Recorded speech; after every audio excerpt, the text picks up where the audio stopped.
আমি চলে যাচ্ছি সুমাইয়ার ঘটনায়। সুমাইয়ারা থাকে নিউ ইয়র্কের জ্যামাইকায় কোনো একটা বাড়িতে, এবং সেই বাড়িটার একেবারে টপ ফ্লোরে তারা থাকে, এবং টপ ফ্লোরের ওপরে যে ছাদের অংশটা সেটাও তাদের বাসার লিভিং রুম দিয়ে যাওয়ার জায়গা। বাসার কাছাকাছি একটা মসজিদ আছে, এবং যেহেতু এটা তাদের এলাকা, যেহেতু এটা বিদেশে, সেখানে সব সময় জোরে আজান দেওয়া যায় না। তবে তাদের এলাকায় নাকি সুমাইয়ারা যেখানে থাকে তার কাছের যে মসজিদ, সেখানে নাকি মাগরিবের আজানটা অপেক্ষাকৃত জোরে দেয়া হয়। তো সুমাইয়ার আম্মা এই আজান শুনতে নাকি তিনি ছাদে উঠে যান সব সময়, এবং তাকে যখন বলতো, সুমাইয়ারা বলতো যে বা আম্মা এরকম উঠো না, এরকম মাগরিবের সময় কেন উঠতেছে ছাদের উপরে, তিনি নাকি বলতেন আমার কিচ্ছু হবে না। তো যাই হোক, একদিন সুমাইয়ার আম্মু ঠিক আসরের অনেকক্ষণ পরে, মানে মাগরিবের বেশ কিছুক্ষণ আগে তিনি ছাদে উঠেছেন। তো তিনি ছাদে উঠে নাকি একটু হাঁটাহাঁটি করতেন, এই পাতা এই মাথা ওই মাথা যেতেন। আর কারণ ওইখানকার ছাদে কিন্তু সবাই ওঠে না, কারণ ছাদগুলা সাধারণত স্লপি হয় পাশ থেকে, মানে স্নো পড়লে যাতে স্নো পড়ে যায় এরকম, আর ছাদে খুব একটা মানুষ ওঠে না। কিন্তু ওই সুমাইয়ার আম্মু উঠতেন, উঠে আজান শুনতেন, তিনি একটু হাঁটতেন। তো একদিন তিনি উঠছেন এরকম, ঠিক দেখা যাচ্ছে আসরের বেশ খানিকক্ষণ পর, মাগরিবের খানিকক্ষণ আগে। তো তিনি উঠে গেছেন। তো সুমাইয়া ছিল বাসায়, সে তার মতো কাজকর্ম করতেছে, এবং একসময় সে দেখলো যে মাগরিবের আজান হয়ে গেছে। তিনি আম্মু নামছে কিনা সে আর খেয়াল করে নাই, সে তার মতো এটা ওটা করতেছে। ঘরের অন্ধকার হয়ে গেছে, বাইরে বাতি জ্বেলে দিল, ঘরে লাইট জ্বেলে দিয়ে সে তার মতো আছে। তো অনেকক্ষণ পরে দেখেছে কি রে, আম্মুর কোনো খবর নাই। এদিক ওদিক তাকালো, সে দেখে যে তার মা নাই। তো সে চিন্তা করে সে গেল লিভিং রুমে, দেখলো যে ছাদের যেই ওঠার সিঁড়িটা ওটা টেনে নামানো, মানে ওটাকে আর উঠায় নেই। তসমিন তার আম্মু নামে নাই। তো সুমাইয়া একটু মানে টেনশনে পড়লো যে ঘটনাটা কি। সে আস্তে আস্তে সিঁড়িতে উঠে গেল উপরে ছাদে। তো উঠে যখন ছাদে সে মাথা বের করছে, দেখতেছে বাইরে তো অন্ধকার, চারিদিকে মানে বাতি জ্বলে উঠছে, রাস্তার লাইট জ্বলে উঠছে, চারিদিকে অন্ধকার। সে দেখতেছে, সুমাইয়া মাথা বের করে দেখতেছে তার আম্মু ছাদের এক পাশে দাঁড়ায় বাইরে তাকা আছে। মানে সে অবাক হয়ে গেল যে আম্মু এখানে দাঁড়ায় দাঁড়ায় কি দেখে। তো সুমাইয়া ছাদে উঠে এসে বলল, আম্মু কি দেখতেছো, কি ব্যাপার, কি করতেছো তুমি এখানে? কোনো উত্তরই দিচ্ছে না তার আম্মু।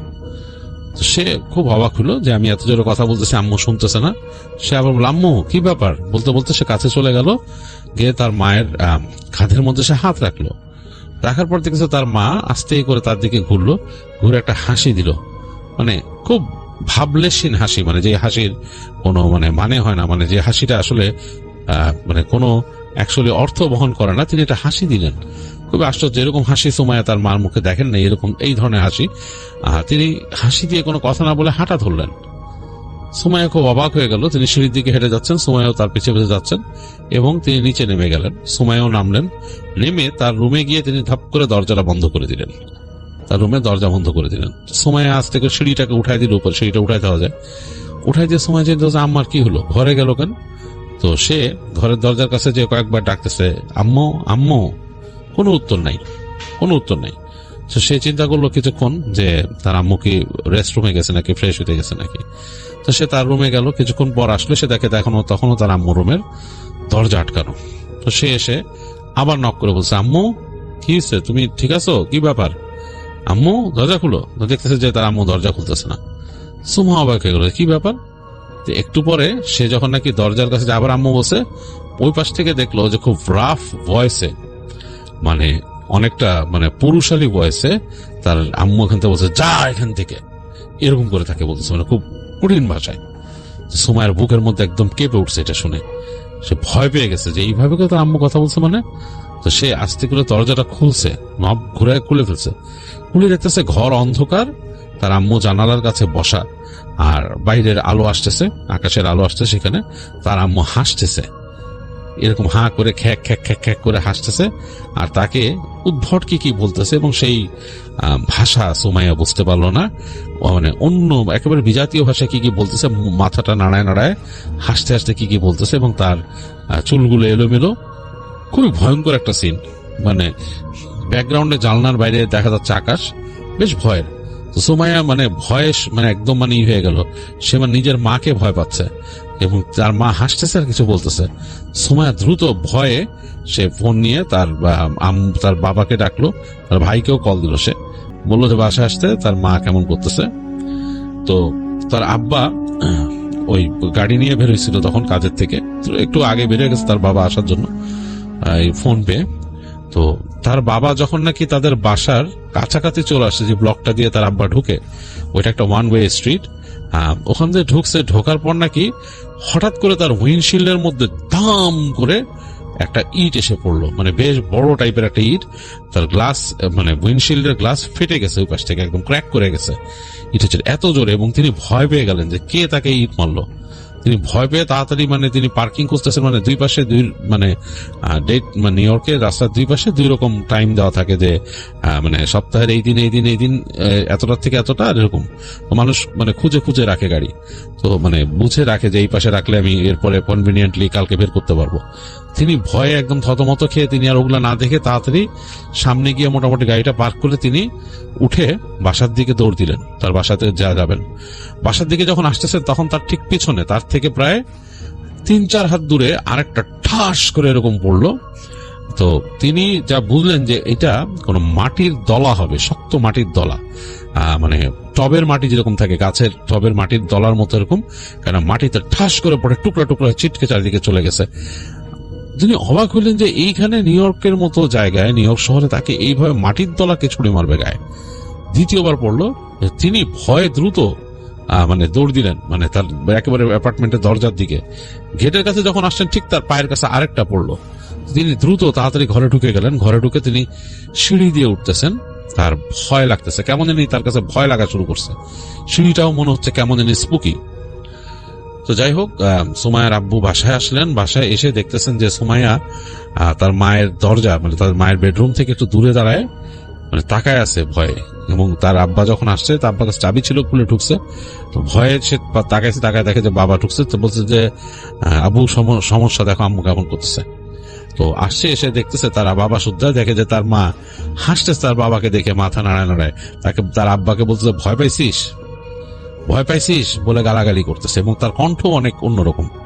তো তার বাবা খুবই হয়ে গেল। তো তিনি একটু মানে জিনিসটা নিয়ে ভয় পেল। তো সুমাইয়া তার বাবা দুজনে দোয়া পড়তেছে। দোয়া পড়তে পড়তে তার বাবা কাছে চলে গেল তার মায়ের, গিয়ে তাকে ধরে বসলো, এরকম হাত দিয়ে ধরলো, তার হাতের এখানে পড়ে দোয়া পড়তেছে তার আব্বা। তো অনেকক্ষণ দোয়া পড়ার পর দেখা গেল তার আম্মা আস্তে করে শুয়ে পড়লো, মানে বেহুশ হয়ে গেল আর কি, তার হুশ নাই, মনে হলো ঘুমায় গেছে। তো তার বাবা তখন সুমাইয়াকে বললো যে আমার তো মনে হয় যে উল্টা পাল্টা কিছু হয়েছে, ঘটনা কি?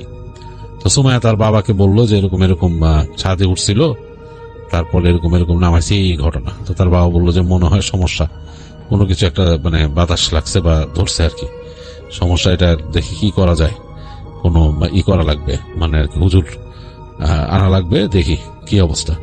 তো সুমাইয়ার আব্বা তার আম্মাকে শোয়ায় রেখে তিনি যে শুয়ে থাকলেন, পাশে পাশে কাউচের মধ্যে তিনি যে শুইলেন, তার আম্মাকে শোয়া দরজা খোলা রাখছেন আর কি।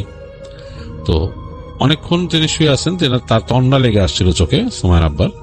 তো সে হঠাৎ করে তিনি যখন চোখ মেললেন, তিনি দেখতেছেন যে তার ছেলে তার সামনে দিয়ে যাচ্ছে। তো মনে হলো ছেলে তার সামনে দিয়ে গিয়ে মায়ের রুমে ঢুকতেছে। তো তিনি ডাক দিলেন ছেলেকে, নাম ধরে বললেন যে অমুক, এদিকে এদিকে আসো, এদিকে আসো। তো ডাকতেছে, দেখে যে ছেলে কোনো উত্তর না দিয়ে ঢুকে গেল মায়ের রুমে। তো তিনি খুব অবাক হলেন, কিরে আমি ডাক দিলাম, ও তাকাইলো না। তো তিনি উঠে বসলেন, উঠে তিনি আস্তে করে হেঁটে গেলেন রুমের দিকে, দেখলেন তার ছেলে ওখানে ঢুকছে নাকি। তো গিয়ে দেখতেছেন যে না, তার স্ত্রী ঘুমাচ্ছে, তার ছেলে নাই ওখানে, সারা রুম খাখা করতেছে, মানে রুমের মধ্যে আর কেউ নাই। তিনি তাড়াতাড়ি গেলেন সুমাইয়ার রুমে এবং নক করলেন। তো সুমাইয়া বের হওয়ার পর জিজ্ঞেস করলো যে তোর ভাই কই? তো বলছে তো মনে হয় বাইরে, বাসায় নাই। তো বলে আমি মাত্র দেখছি ওরাও নাই। মানে কি বলিস তুই? বলে কি হ্যাঁ। তো তাড়াতাড়ি তিনি ফোন করলেন ছেলেকে। তো ছেলে ফোন ধরলো, ধরে বললো যে সে একটা দূরে আছে, সে ম্যানহাটনের কাছে আছে, সে আসতে তো টাইম লাগবে অনেকক্ষণ। তিনি অবাক হয়ে গেলেন যে তিনি কি দেখলেন, তাহলে এটা খুবই আশ্চর্য ব্যাপার। তো তিনি পরদিন বললেন যে আজকে থাক, রাতের বেলা তার ছেলে আসছে, ছেলের সাথে আর এসব আলাপ করেন নাই, তিনি দোয়া দুরুদ পড়ে রাতে ঘুমাইতে গেছেন। তো পরদিন তিনি ওখানকার ইসলামিক সোসাইটি থেকে একজন ইকে নিয়ে আসছেন, হুজুরকে, বললেন যে আমার বাসায় এরকম সমস্যা হয়েছে আমার স্ত্রীর, এবং ওনার ওয়াইফ নাকি ঘুমাইতেই ছিল আর উঠে না, সকালবেলা আর উঠে না, তিনি জাস্ট হ্যাঁ হো বলে দু একটা উত্তর দেয়, তিনি ঘুমাই আছেন। তো ইসলামিক সোসাইটির ইকে উনি রিকোয়েস্ট করে বাসায় নিয়ে আসছেন। তো তিনি এসে বললেন যে, তিনি এসে দেখলেন দূর থেকে, দেখে বললেন যে আপনার স্ত্রীর সম্ভবত মানে এটা কোনো পজেস্ট হয়েছেন তিনি, তো এটা ছাড়াইতে গেলে আমাকে রুকাইয়া করতে হবে। তো বললো ঠিক আছে, আপনি করেন রুকাইয়া। তো বলছে আমি আগে আপনার ড্রয়িং রুমে বসেই একটু করি, আমল করি। তো ড্রয়িং রুমে বসে উনি আমল শুরু করলেন। আমল করতে করতে বেশ খানিকক্ষণ নিয়ে আমল করছেন। এই সময় মনে হলো ছাদের উপরে, তাদের ছাদের উপরে লাফালাফি শুরু হলো। মনে হলো যে মানে কেউ লাফাইতেছে, ধূপ ধূপ ধূপ ধূপ শব্দ করতেছে, হাসাহাসি করতেছে কতগুলা মানুষ। মানে খুবই আশ্চর্যজনক ব্যাপার, মানে বয়স্ক কম বয়সী মানুষ একসাথে হাসাহাসি করলে যেরকম সেরকম হচ্ছে তাদের ছাদের উপর। সুমাইয়া নিজেই শুনতেছে। বেশ ভয়ের একটা ব্যাপার, হ্যাঁ এরকম একটা ব্যাপার। তো খুব ভয় পেয়েছে। পরে সুমাইয়া চুপচাপ বসেছিল। অনেকক্ষণ পরে সেই যে ছিল আলেম ছিলেন, তিনি তাকাইলেন, তাকায় বললেন যে আমি দেখছি করে যে আপনার আম্মা, সুমাইয়া বলতেছে, সুমাইয়া আপনার আম্মা উনাকে একটা জিন ভর করছে এবং সেই জিনটা খুব শক্তিশালী একটা জিন, এবং সে সম্মত চায় যে আপনার আম্মাকে নিয়ে যাবে বাসার থেকে। সুমাইয়া অবাক হয়ে যে আমার আম্মাকে নিয়ে যাবে, বললে কি হ্যাঁ সে আপনার আম্মাকে সে এম করছে, সে তাকে নিয়ে যাবে এরকম। তো সেটা তো আর হওয়া যায় না। তো আপনারা দোয়া দুরুদ পড়বেন, তার জন্য এই দোয়া করবেন, এই মানে এই প্রসিজার গুলো ফলো করবেন তাকে, যেহেতু সে এমনি নামাজি মানুষ, তার এরকম সমস্যা মনে করতে পারবে না। আর আপনারা এই জিনিসগুলো ফলো করবেন বাসায়, তাইলে হয়তো হবে না। তবে রুকাইয়া করে এরকম তাকে ছাড়ানো অনেক কষ্ট হবে, মানে এই জিনটা একটু অন্যরকম। একটা কাজ করতে পারেন, আপনার আম্মাকে দেশে নিয়ে যেতে পারেন। দেশে নিলে কিন্তু এই আসরটা ছেড়ে যাবে, তার সাথে থাকতে পারবে না। ওই যখন সে প্লেনে উঠে চলে যাবে তখনই কিন্তু এটা ছেড়ে যাবে তাকে।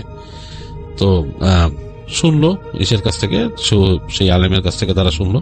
আলেম বললো যে আমি পরবর্তীতে আসবে, এসে একদিন উনি যখন একটু সুস্থ ফিল করবে উনাকে রুকাইয়া করার চেষ্টা করবো, দেখি কি হয়। তো বলে উনি চলে গেলেন। তো ওই সময় কিন্তু চুপচাপ, কোনো শব্দ নাই, কিছু নাই। তো তারা সবাই একটু মানে অবাক হয়ে গেলেন, সুমাইয়া তার বাবা, যে কি ব্যাপার, ওনার আম্মাকে জেনে ধরছে এরকম। তো তারা রাতের বেলা সুমাইয়ার ভাই সহ আসছে, তো সেটা গল্প করতেছে, লিভিং রুমে বসে তারা কথা বলতেছে এগুলো নিয়ে। হঠাৎ করে ছাদের উপরে এরকম শব্দ, ধুমধাম ধুমধাম, এবং তাদের যে সিঁড়ি, যে জায়গাটা, ওই জায়গার মধ্যে ধাক্কা দিয়ে কেউ নামাইতেছে, সিঁড়িটা ধাক্কা দিয়ে নামাইতেছে, কঠিন একটা অবস্থা। এদিকে সুমাইয়ার আম্মা রুমের ভেতরে কেমন একটা শব্দ শুরু করলো, চিৎকারের মতো। তো সবাই বেশ ভয় পেয়ে গেছে, এবং চিৎকারটা একদমই অন্যরকম। সুমাইয়ার আব্বাও থরথর করে কাঁপতেছেন, মানে খুব ভৌতিক একটা পরিবেশ সেখানে। সুমাইয়ার আব্বা তাড়াতাড়ি ওখান থেকে গিয়ে দোয়া পড়া শুরু করলেন রুমের ভেতরে। দোয়া পড়তে পড়তে পড়তে স্ত্রীকে চেষ্টা করলেন শান্ত করতে। শেষ পর্যন্ত জমজমের পানি ছিটাই দিলেন। জমজমের পানি যখন ছিটাইছেন তখন ধপ করে সুমাইয়ার আম্মা বিছানায় পড়ে গেল আর ঘুমায় গেল, একদম ডিপ ঘুমে চলে গেল। তো ওনারা এরকম চিন্তা করতেছিলেন যে কি করা যায়। তো এরপরে আরেকবার তারা এরকম ইকে নিয়ে আসেন, সেই হুজুরকে নিয়ে আসেন, এবং সাথে আরেকজন বড় আলেমকে আনেন। তো তিনি আলেম এসে তাদের বাড়িতে কিছু জিনিস দিয়ে বাড়িটাকে বন্ধ করে, তাদের ওই যেখানে তারা থাকে বাড়িটাকে বন্ধ করে, এবং তার আম্মার জন্য কিছু পানি পড়া দিয়ে যায়, বলে এটা খাওয়াইতে, এবং বাসার মধ্যে যদি জমজমের পানি থাকে সেটা সবসময় ছিটাইতে বলে। আর বলে যে ওনাকে একলা আনঅ্যাটেন্ডেন্ট রাখবেন না, ছাদে যেতে দিবেন না। হ্যাঁ, এই জিনটা খুব খারাপ। আর যদি পারেন তাহলে তাকে দেশে নিয়ে যান একবার, ওই প্লেনেই তখন আর যাবে না, তার সাথে ছেড়ে দিবে তাকে। তো যাই হোক, এইভাবে করে তিনি বলে দিয়ে বাসাটা বন্ধ করে দিয়ে, এবং সুমাইয়াদেরকে বললো খুব সাবধানে থাকতে, সূরা বাকারা তেলাওয়াত করতে ঘরে মধ্যে সবসময়। এগুলো বলে সুমাইয়াদেরকেও তিনি কিছু গাইডলাইন দিয়ে তারপর চলে গেলেন। তো সুমাইয়ার আম্মা নাকি এখন সবসময় যে তিনি পজেসটা না, তার মাঝে মাঝে কেমন যেন একটু অন্যরকম আচরণ হয়ে যায়। তো সুমাইয়ারা সেটা বুঝতে পারে যখন তিনি এরকম করেন। তো তখনই তার মাথার মধ্যে হালকা জমজমের পানি তারা দিয়ে দেন 2 ফোঁটা নিয়ে, এবং দোয়া পড়ে ফুদেন মাকে। তো মার আশেপাশেই থাকেন তারা বেশিরভাগ সময়, মাকে একলা খুব একটা এদিক ওদিক যেতে দেন না। তো এই প্রবলেমটা এখনো সুমাইয়ারা ফেস করতেছে, যেটা সুমাইয়া বলছে। এটা থেকে কিভাবে তারা মুক্তি পাবে সেটা সে জানে না, তবে চেষ্টা করবে কখনো দেশে আসার। দেশে আসলে সেই আলেম বলছেন যে দেশে আসলে তার সাথে আর এটা ট্রাভেল করবে না। আর এমনি সবসময় তারা মেনটেন করতেছেন যে এই প্রসিজার গুলা সেই আলেম দিয়ে গেছিলেন তাদের। তো এটা একটা খুবই ভয়ের এক্সপিরিয়েন্স।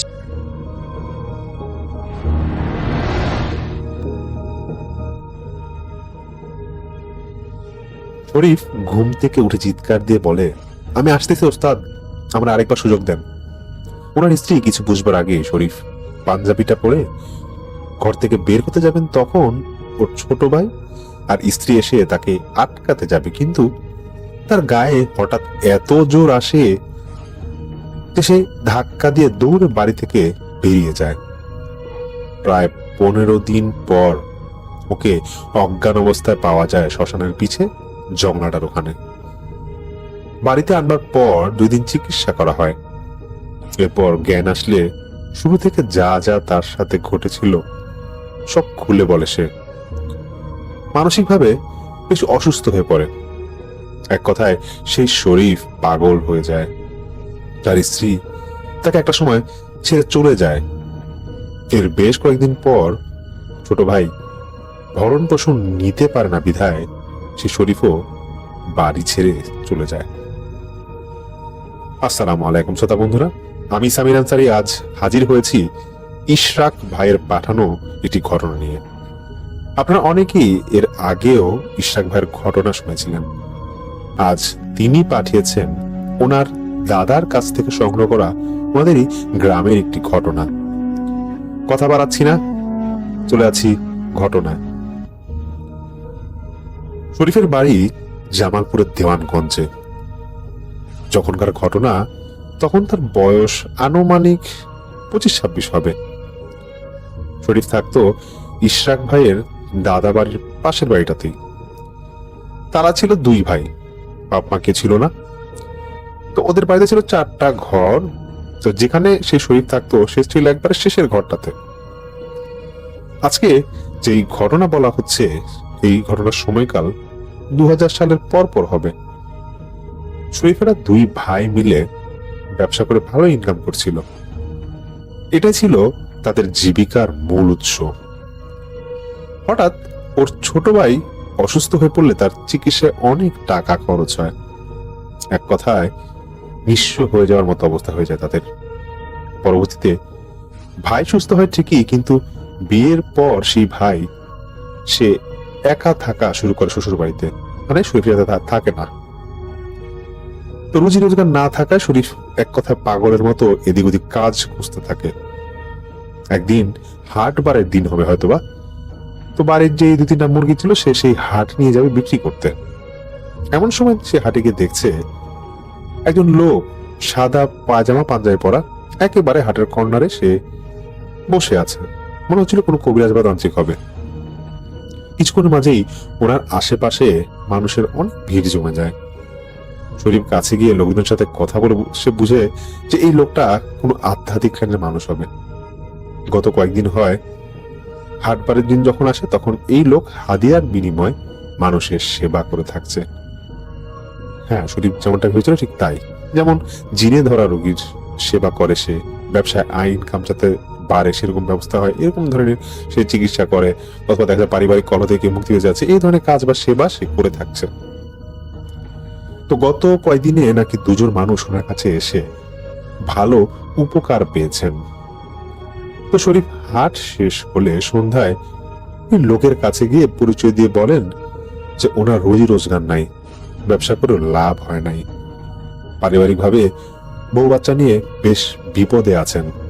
এখন এমন কোনো আমল বা কোনো কাজ আছে কিনা যা করলে ওনার এই বালা মুসিবত কাটবে। এক কথায় সেই শরীফ তার কাছে সাহায্য চাচ্ছিল যে কি করলে কি করা যায়। প্রথম দিকে সেই লোক তেমন কিছু না বলে শুধু বলে, আমি তো হাদিয়া ছাড়া ওনাদের দিয়ে কাজ করাতে পারি না, আর তোর যে সমস্যা এটা তো অনেক বড় ফাড়া, এই ফাড়া কাটাতে হলে হাদিয়া লাগবে বেশি। পরবর্তীতে সেই লোক বলেন যে ওনার নাম লোকমান, তিনি আমল বা এরকম মন্ত্র আছে এর মাধ্যমে এই জাতীয় কাজ করে থাকেন। সেই সাথে ঠিকানাটাও দিয়ে বলেন যদি ইচ্ছা থাকে তোর তাহলে আজ রাত আমার সাথে দেখা করিস। তো সেই মোতাবেক শরীফ রাতে ঠিকানা অনুযায়ী লোকমান সাহেবের সাথে বাসায় কাউকে না জানিয়ে দেখা করতে যান। শরীফ হাঁটতে থাকে, যেখানে যাবে অনেক হাঁটতে থাকে, দেখা যায় প্রায় আধা ঘন্টার উপর তার হাঁটা লাগে। তো একটা জায়গায় গিয়ে রাস্তাটা আর সে খুঁজে পায় না, সে অনেক ক্লান্ত হয়ে যায়। এটা ছিল ওদের গ্রামের প্রায় শেষ সীমানায় একটা ঠিকানা। এতটুকু মনে আছে সে আশেপাশে কোথাও একটা শ্মশান ঘাট আছে, এটা তার মনে আছে।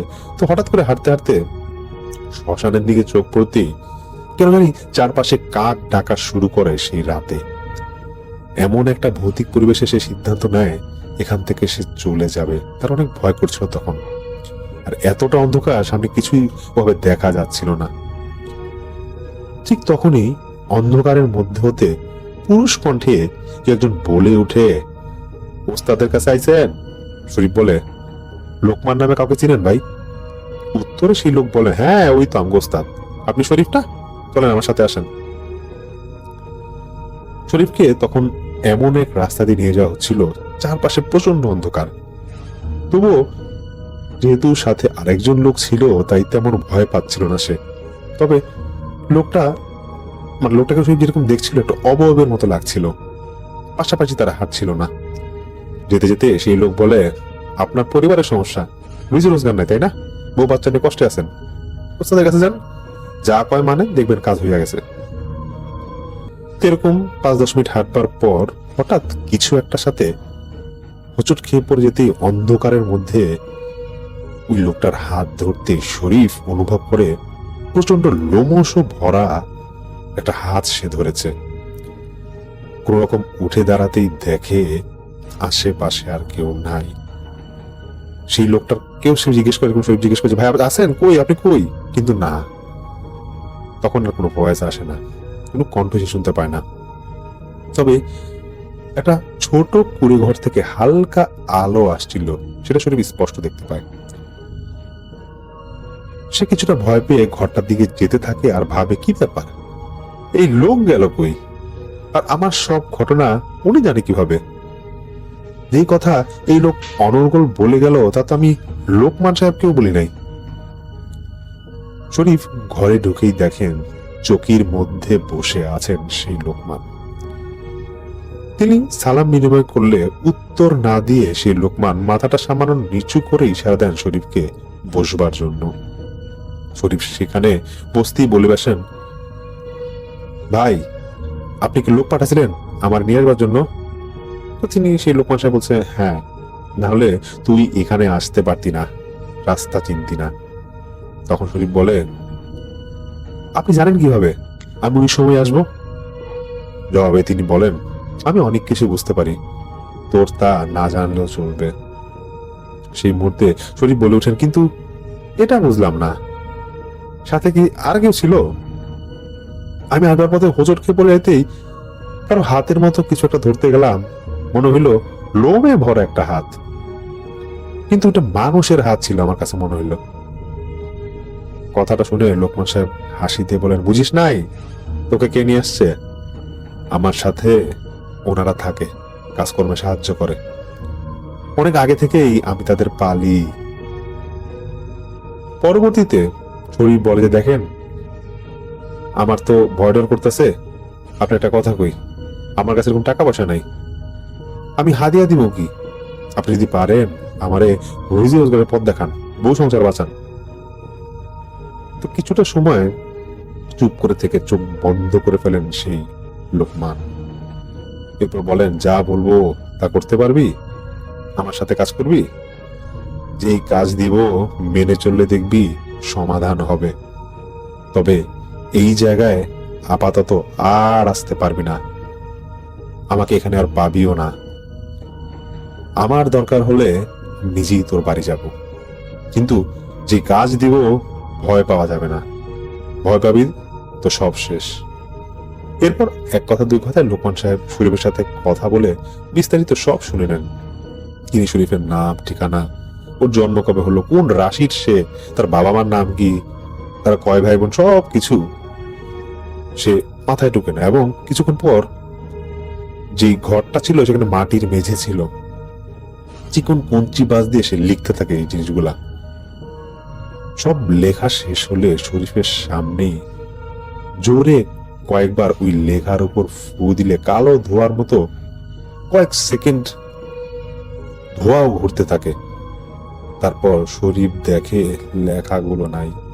যে মোমবাতির আলো জ্বলছিল স্পষ্ট দেখে যে লোকটা শরীফের দিকে কেমন যেন একটা রাগান্বিত হয়ে তাকায় আছে। তারপর একটা জোরে হাসি দেয়। সেদিনের মতো লোকমান সাহেব বলে, আজ থেকে আমি তোর ওস্তাদ, আমাকে ওস্তাদ মানবি? শরীফ বলে, হ্যাঁ মানবো, কোনো সমস্যা নাই।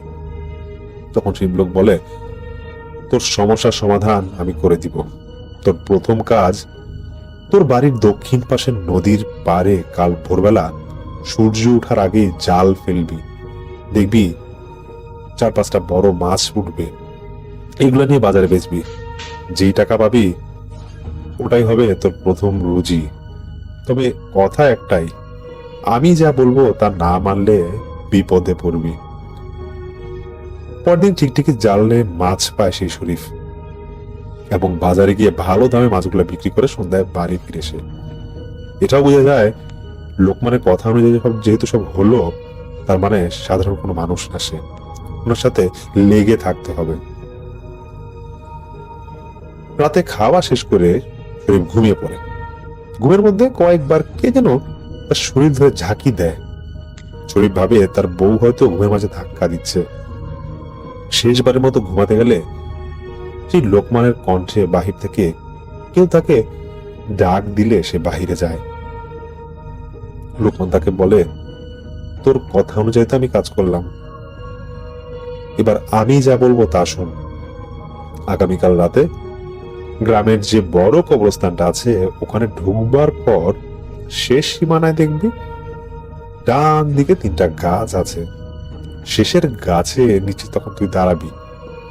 দাঁড়ানোর পর দেখবি হাত দিয়ে ধরা যায় এমন একটা ডাল আছে, ওখানে একটা তাবিজ পাবি বাঁধা অবস্থায়।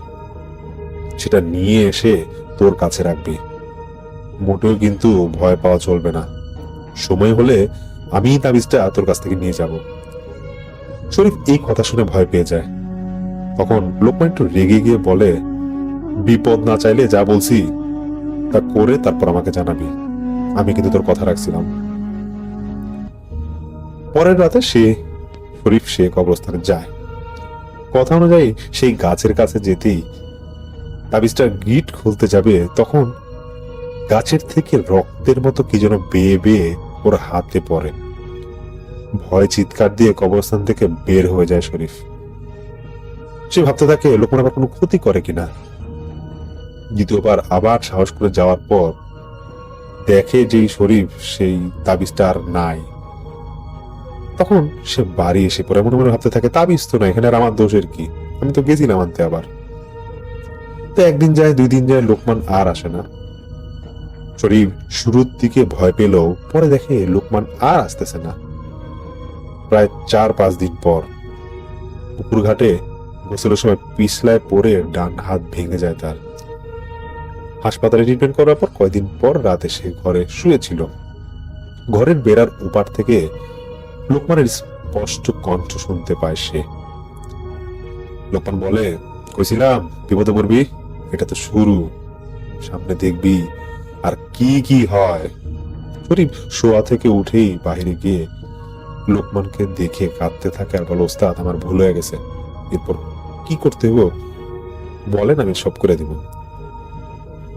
লোকমান বলেন, এইটাই শেষবার, তুই আগে সুস্থ হ, এরপর আমি কাজ দিব। হাতটা তো ভাঙলি, কি মনে হয় কেমনি ভাঙছে জানোস? এই বলে লোকমান একদম হাসতে থাকে। তখন লোকমান বলে, দেখ আমি তোর আবার কাজ দিব, পারলে তোর লাভ, আর না পারলে কি হবে তুই নিজেই চোখে দেখে নিস। তো লোকমান তখন বলে, দেখ আমার কাজ কাম যেটা আমি করতেছি এতদিন তুই বুঝা গেছো যেটা কিসের কাজ। আমি জিন পালি সেই জোয়ান বয়স থেকে, ওদের সব কাজ করাই এবং ওনাদের মাধ্যমে মানুষের উপকার করি হাদিয়ার বিনিময়ে।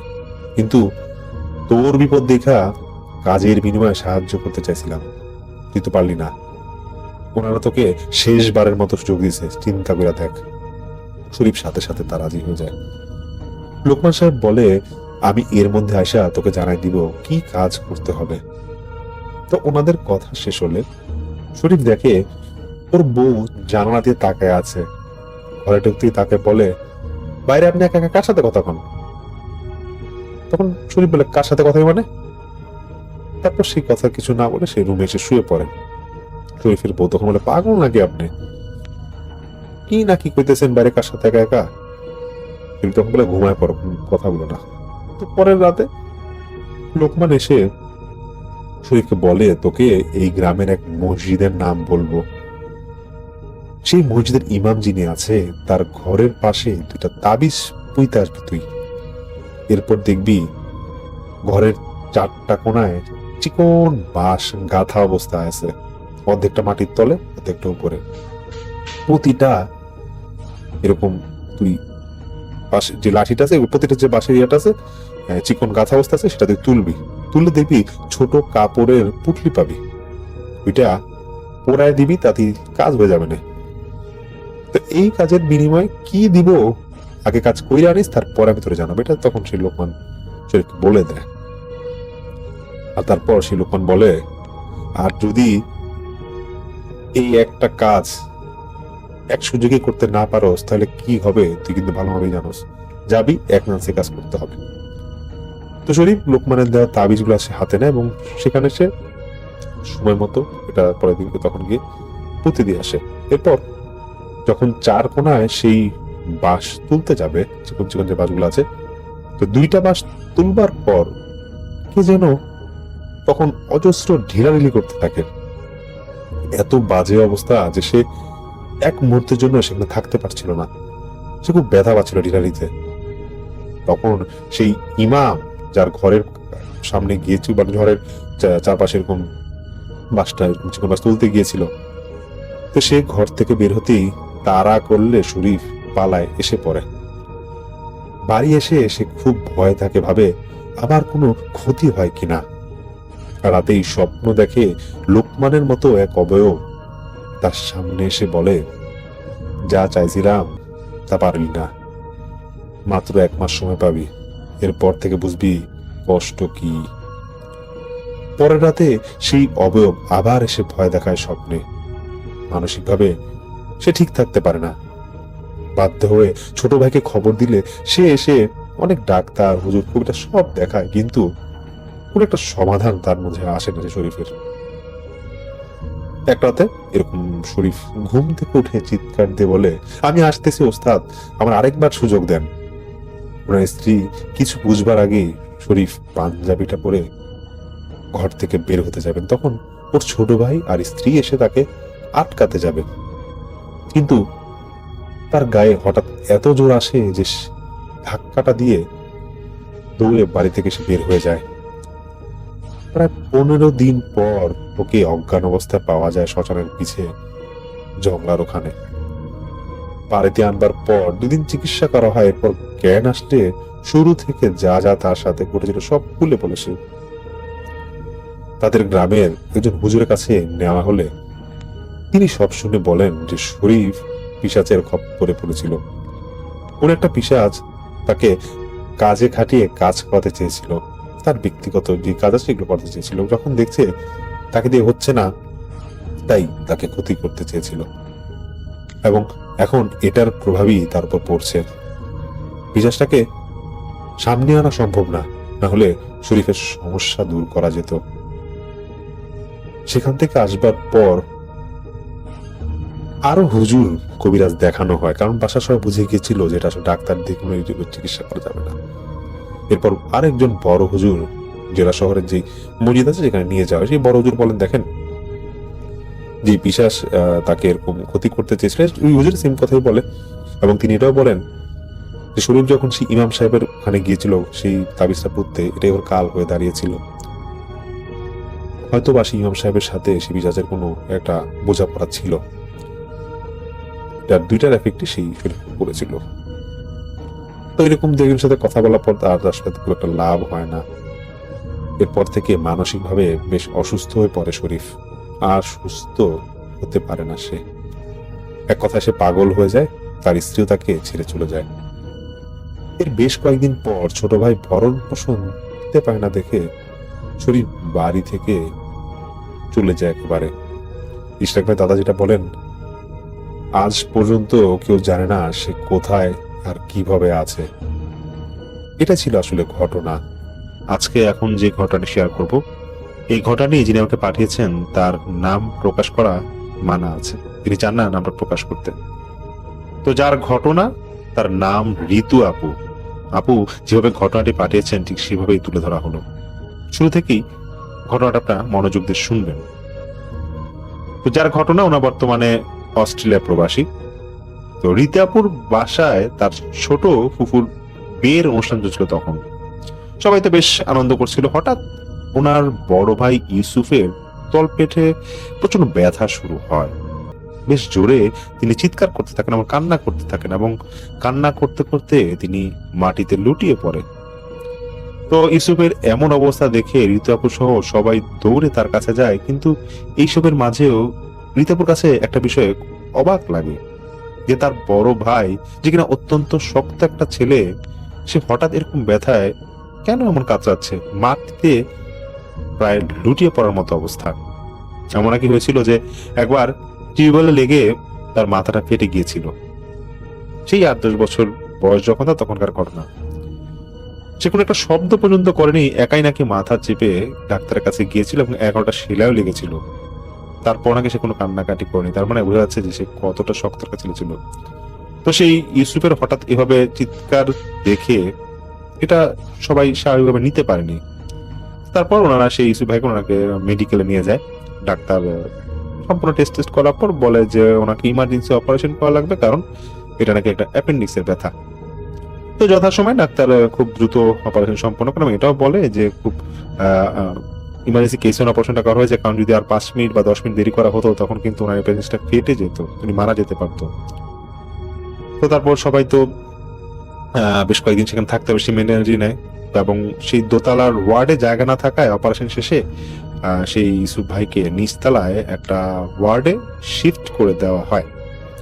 তো ওনার দেখাশোনা করার জন্য হাসপাতালে ঋতু আপুর আব্বু আর আম্মু, ওনারা দুজন থাকতো। সাথে তার এক ফুফাতো ভাই ছিল, তিনিও থাকতো। আর ঋতু আপু যেহেতু ছোট ছিল, তাই তিনিও রাতে সবার সাথে সেখানে থেকে গেলেন। তার মানে মোট প্রায় 4 জনে এখানে থাকা হচ্ছে। তো দিনের বেলায় আপু তার আব্বুর সাথে বাসায় চলে আসতো, আর রাতে ওনার আব্বুর সাথে আবার হাসপাতালে যেত। আর সে সময় ফুফাতো ভাইটা সে আবার বাসায় চলে আসতো, মানে শিফটিং ভাবে ওনারা থাকা করতো আর কি। তো ইউসুফ ভাই তিনি যেখানে ছিল সেটা ছিল বড় একটা রুম, সেখানে অনেকগুলো বেড ছিল, সবগুলো বেডে রোগী ভর্তি ছিল এবং অনেক মানুষই সেখানে ছিল। তো কয়েকদিন কেটে গেলে সেই ইউসুফ ভাইয়ের সেলাই জায়গাটা ধীরে ধীরে শুকাতে থাকে, এবং ডাক্তারও বলে যেরকম একটা দিন বলে যে আগামীকাল ওনাকে ছেড়ে দেওয়া হবে। তো 1 সপ্তাহ থাকবার কারণে দেখা যায় যে ঋতু আপুর সাথে মোটামুটি সবারই পরিচয় মোটামুটি হয়ে গেছে, যে ডেস্কে যিনি ডিউটি করতো বা যিনি নার্স যারা আসতো এবং রোগী যারা আশেপাশে কয়েকদিন ধরে থাকে তাদের সাথে মোটামুটি ওদের মোটামুটি ভালোই পরিচয় হয়ে গিয়েছিল। তো যেটা হয় যে রাতে সে আপুর আব্বু আসলো এবং বলল সকালে যেহেতু ওনার অফিস আছে, ওনার আম্মু যেন ফুফাতো ভাইকে নিয়ে বাসায় চলে যায়, এবং তাছাড়া একটা অ্যাম্বুলেন্স ঠিক করে দেয় ইউসুফ ভাইকে বাসায় নিয়ে যাওয়ার জন্য, এবং ঝাঁকুনি যাতে না লাগে সেজন্য আর কি। তো কিছুক্ষণ পর রিতাপুর আব্বু উনি মেডিকেল থেকে চলে যায় রাতেই, মানে যেদিন ওরা রিলিজ হবে তার আগের রাতের কথা বলা হচ্ছে এখানে। তো রাতে সবাই ঘুমায় পড়ে। ইউসুফ ভাই তিনি তখন বেডে শোয়া, আর রিতাপু তার আম্মু নিচে পাটিতে শুয়ে আছে, আর তার ফুফাতো ভাই যিনি ছিলেন তিনি খাটের পাশে একটা টুল দিয়ে হেলান দিয়ে বসে ঝিমাচ্ছে। রাতের কোনো একটা সময় হবে রিতাপুর ঘুম ভেঙে যায়। তিনি উঠে দেখে যে তার আম্মু ঘুমাচ্ছে একটা মৃদু আলোতে, টিউবলাইট উঠে সে আলোতে তিনি ঘুমাচ্ছিল। অন্য যারা আছে ওয়ার্ডে তারা মোটামুটি সবাই ঘুম। তো 2-1 জন রোগী হয়তো সজাগ ছিল। তো ঋতু আপু তিনি তার আম্মুকে না ডেকে চেয়ারে যেহেতু তার ফুফাতো ভাই বসে আছে তাকে গিয়ে বলতেছে, ভাইয়া আমি তো ওয়াশরুমে যাবো। তো ভাইয়া বলেছে ঠিক আছে যা তুই, আমি আসি। তো ঋতু আপু বলতেছে না আমার একা গেলে ভয় লাগে। তো তখন সেই ফুফাতো ভাই বলতেছে আচ্ছা তুই যা, আমি করিডোরে দাঁড়ায় আছি। তো কি আর করার, এখন তো সেভাবে যেতে হবে। তো তারপর বেশ লম্বা করিডোর হেঁটে হেঁটে তারপর ঋতু আপু তিনি একাই সেই ওয়াশরুমে যায়। তাদের ওয়ার্ড থেকে 2 বা 3টা ওয়ার্ড পরে সেই ওয়াশরুম। ঋতু আপু ওয়াশরুমে গিয়ে ফ্রেশ হয়ে বের হয়ে দেখে পুরো করিডোরের এই মাথা থেকে ওই মাথা একদম ফাঁকা, একটা মানুষও দেখা যাচ্ছে না। তিনি বেশ ভয় পেয়ে যান, কারণ যেরকম আলো জ্বলছে ততটা উজ্জ্বল সে আলো ছিল না। দেখা যাচ্ছে যে করিডোরে যেরকম 2-1টা বাতি জ্বলছে, পর্যাপ্ত কোনো আলো নাই, আর যেহেতু রাত হয়েছে এটা হওয়াটাই স্বাভাবিক। তো তিনি ভাবতে থাকে যে আমি কোন দিক দিয়ে ওয়াশরুমে এসেছিলাম, কারণ তখন তিনি সেই জায়গাটা চিনতে পারছিল না যে তার ওয়ার্ড কোনটা, তার সেই ফুফাতো ভাইকে তখন দেখা যাচ্ছে না। ঋতু আপু দাঁড়িয়ে ভাবছিল যে তার ফুফাতো ভাই তো এখানে ছিল, উনি কেবল কোথাও গেল নাকি, না আবার আসবে। তখন কোথা থেকে ওয়ার্ডের একটা দারোয়ান এসে ঋতু আপুকে বললো যে কি হয়েছে। আপু বলতেছে আঙ্কেল আমি আমাদের ওয়ার্ডটা চিনতে পারতেছি না। তো তিনি সেই ঋতু আপুকে বাম দিকে ইশারা করে বললেন যে এটাই তোমাদের ওয়ার্ড, যাও এখানে যাও। ঋতু আপু একটু বোকা বনে গেল, কেননা চোখের সামনে তো ওয়ার্ডটা ছিল কিন্তু সে তো চিনতে পারলো না, তার মানে কি তিনি ভুল দেখলো নাকি কিছু। তো ঋতু আপু সোজা সেই দারোয়ানের কথা অনুযায়ী সেই ওয়ার্ডে ঢুকে গেল। সেখানে দেখে মানে সেখানে গিয়ে তিনি দেখতেছে যেমনটা ওয়াশরুম যাওয়ার আগে যেমন ঘুমাচ্ছিল ঠিক সেম। মানে তিনি বুঝে গেছে যে না, এটাই তাহলে আমার ওয়ার্ল্ড। তো রীতি আপু কি যেন মনে করে তিনি তার ভাইয়ের যেহেতু অপারেশন, যার যে ভাইয়ের হয়েছে তার আপন ভাই, তার পাশেই একটু শুয়ে গেছে। আর আম্মুর সাথে তিনি ফ্লোরে আর শুন নাই। তো তিনি তার ভাইতে এক সাইডে শোয়া, চাদর গায়ে দেওয়া, এবং তিনি তার ভাইয়ের একটা কর্নারে একটু ছোট একটা জায়গা আছে, শুয়ে আছে খাটের মধ্যে। তো ওনার ঘুম আসছিল না, নাকে নাকে একটা কেমন গন্ধ করছিল। তো না বুঝতে পারলেও তিনি তখন মোটামুটি শির হয়ে গেছে যেটা কোনো স্বাভাবিক গন্ধ না, পচা কোনো গন্ধ হবে বা লাশের একটা গন্ধ হতে পারে। তো তিনি নাক চেপে ধরে শুয়ে আছে। হঠাৎ তার কাছে রুমটা ধীরে ধীরে ঠান্ডা হয়ে যাচ্ছিল এমন লাগছিল। এটা মনে হতে হতে একটা সময় তিনি তার ভাইয়ের গায়ে যে চাদরটা আছে সেই চাদরটা দিয়ে তিনি তার নিজেকে জড়িয়ে ফেলেন। কিন্তু না, ধীরে ধীরে ঠান্ডাটা আরো অনেক বেশি হয়ে গেল তার কাছে। রীতা আপু উঠে তখন তার আম্মুর কাছে যাওয়ার জন্য প্রস্তুতি নিচ্ছিল, কিন্তু যেই না তিনি মাটিতে পা রেখেছে, চোখের পলকে পুরা ঘরটা যেন তার চোখের সামনে বদলে গেল। একেবারেই বদলে গেল যে তিনি দেখছে যে তার ভাই, মা, অন্যান্য যারা রোগী আছে এরা কেউ নাই। ছিল শুধু নীরবতা এবং চোখের সামনে বড় একটা স্টিলের আলমারি যেটাতে অনেকগুলো ড্রয়ার, তার পাশেই একটা মেশিন যেটাতে অনেকগুলো লাল এবং সবুজ কালারের সুইচ জ্বলছিল। ঘরটায় কেমন একটা মৃদু আলো তখন জ্বলছিল এবং একটা স্যাঁতস্যাঁতে গন্ধ আসছে। রীতাপুর নাকে সেই গন্ধটা আসছে, আর ঘরটা বেশ ঠান্ডা ছিল। রুমটা বন্ধ হয়ে আসছিল, তার কেমন একটা ভয় তাকে গ্রাস করে ফেললো কোনো কারণ ছাড়াই। হঠাৎ একটা গরম বাতাস বা কিছু একটা হবে তার শরীর ঘেঁষে ক্রস করে ফেলে। রীতাপুর তখন বলে বোঝানোর মতো কোনো ক্ষমতা নাই। তখন তার ভাষ্য মতে তার মনে হচ্ছে এতটা ভয় লেগেছিল যে তার হৃদস্পন্দন থমকে যাওয়ার মতো অবস্থা।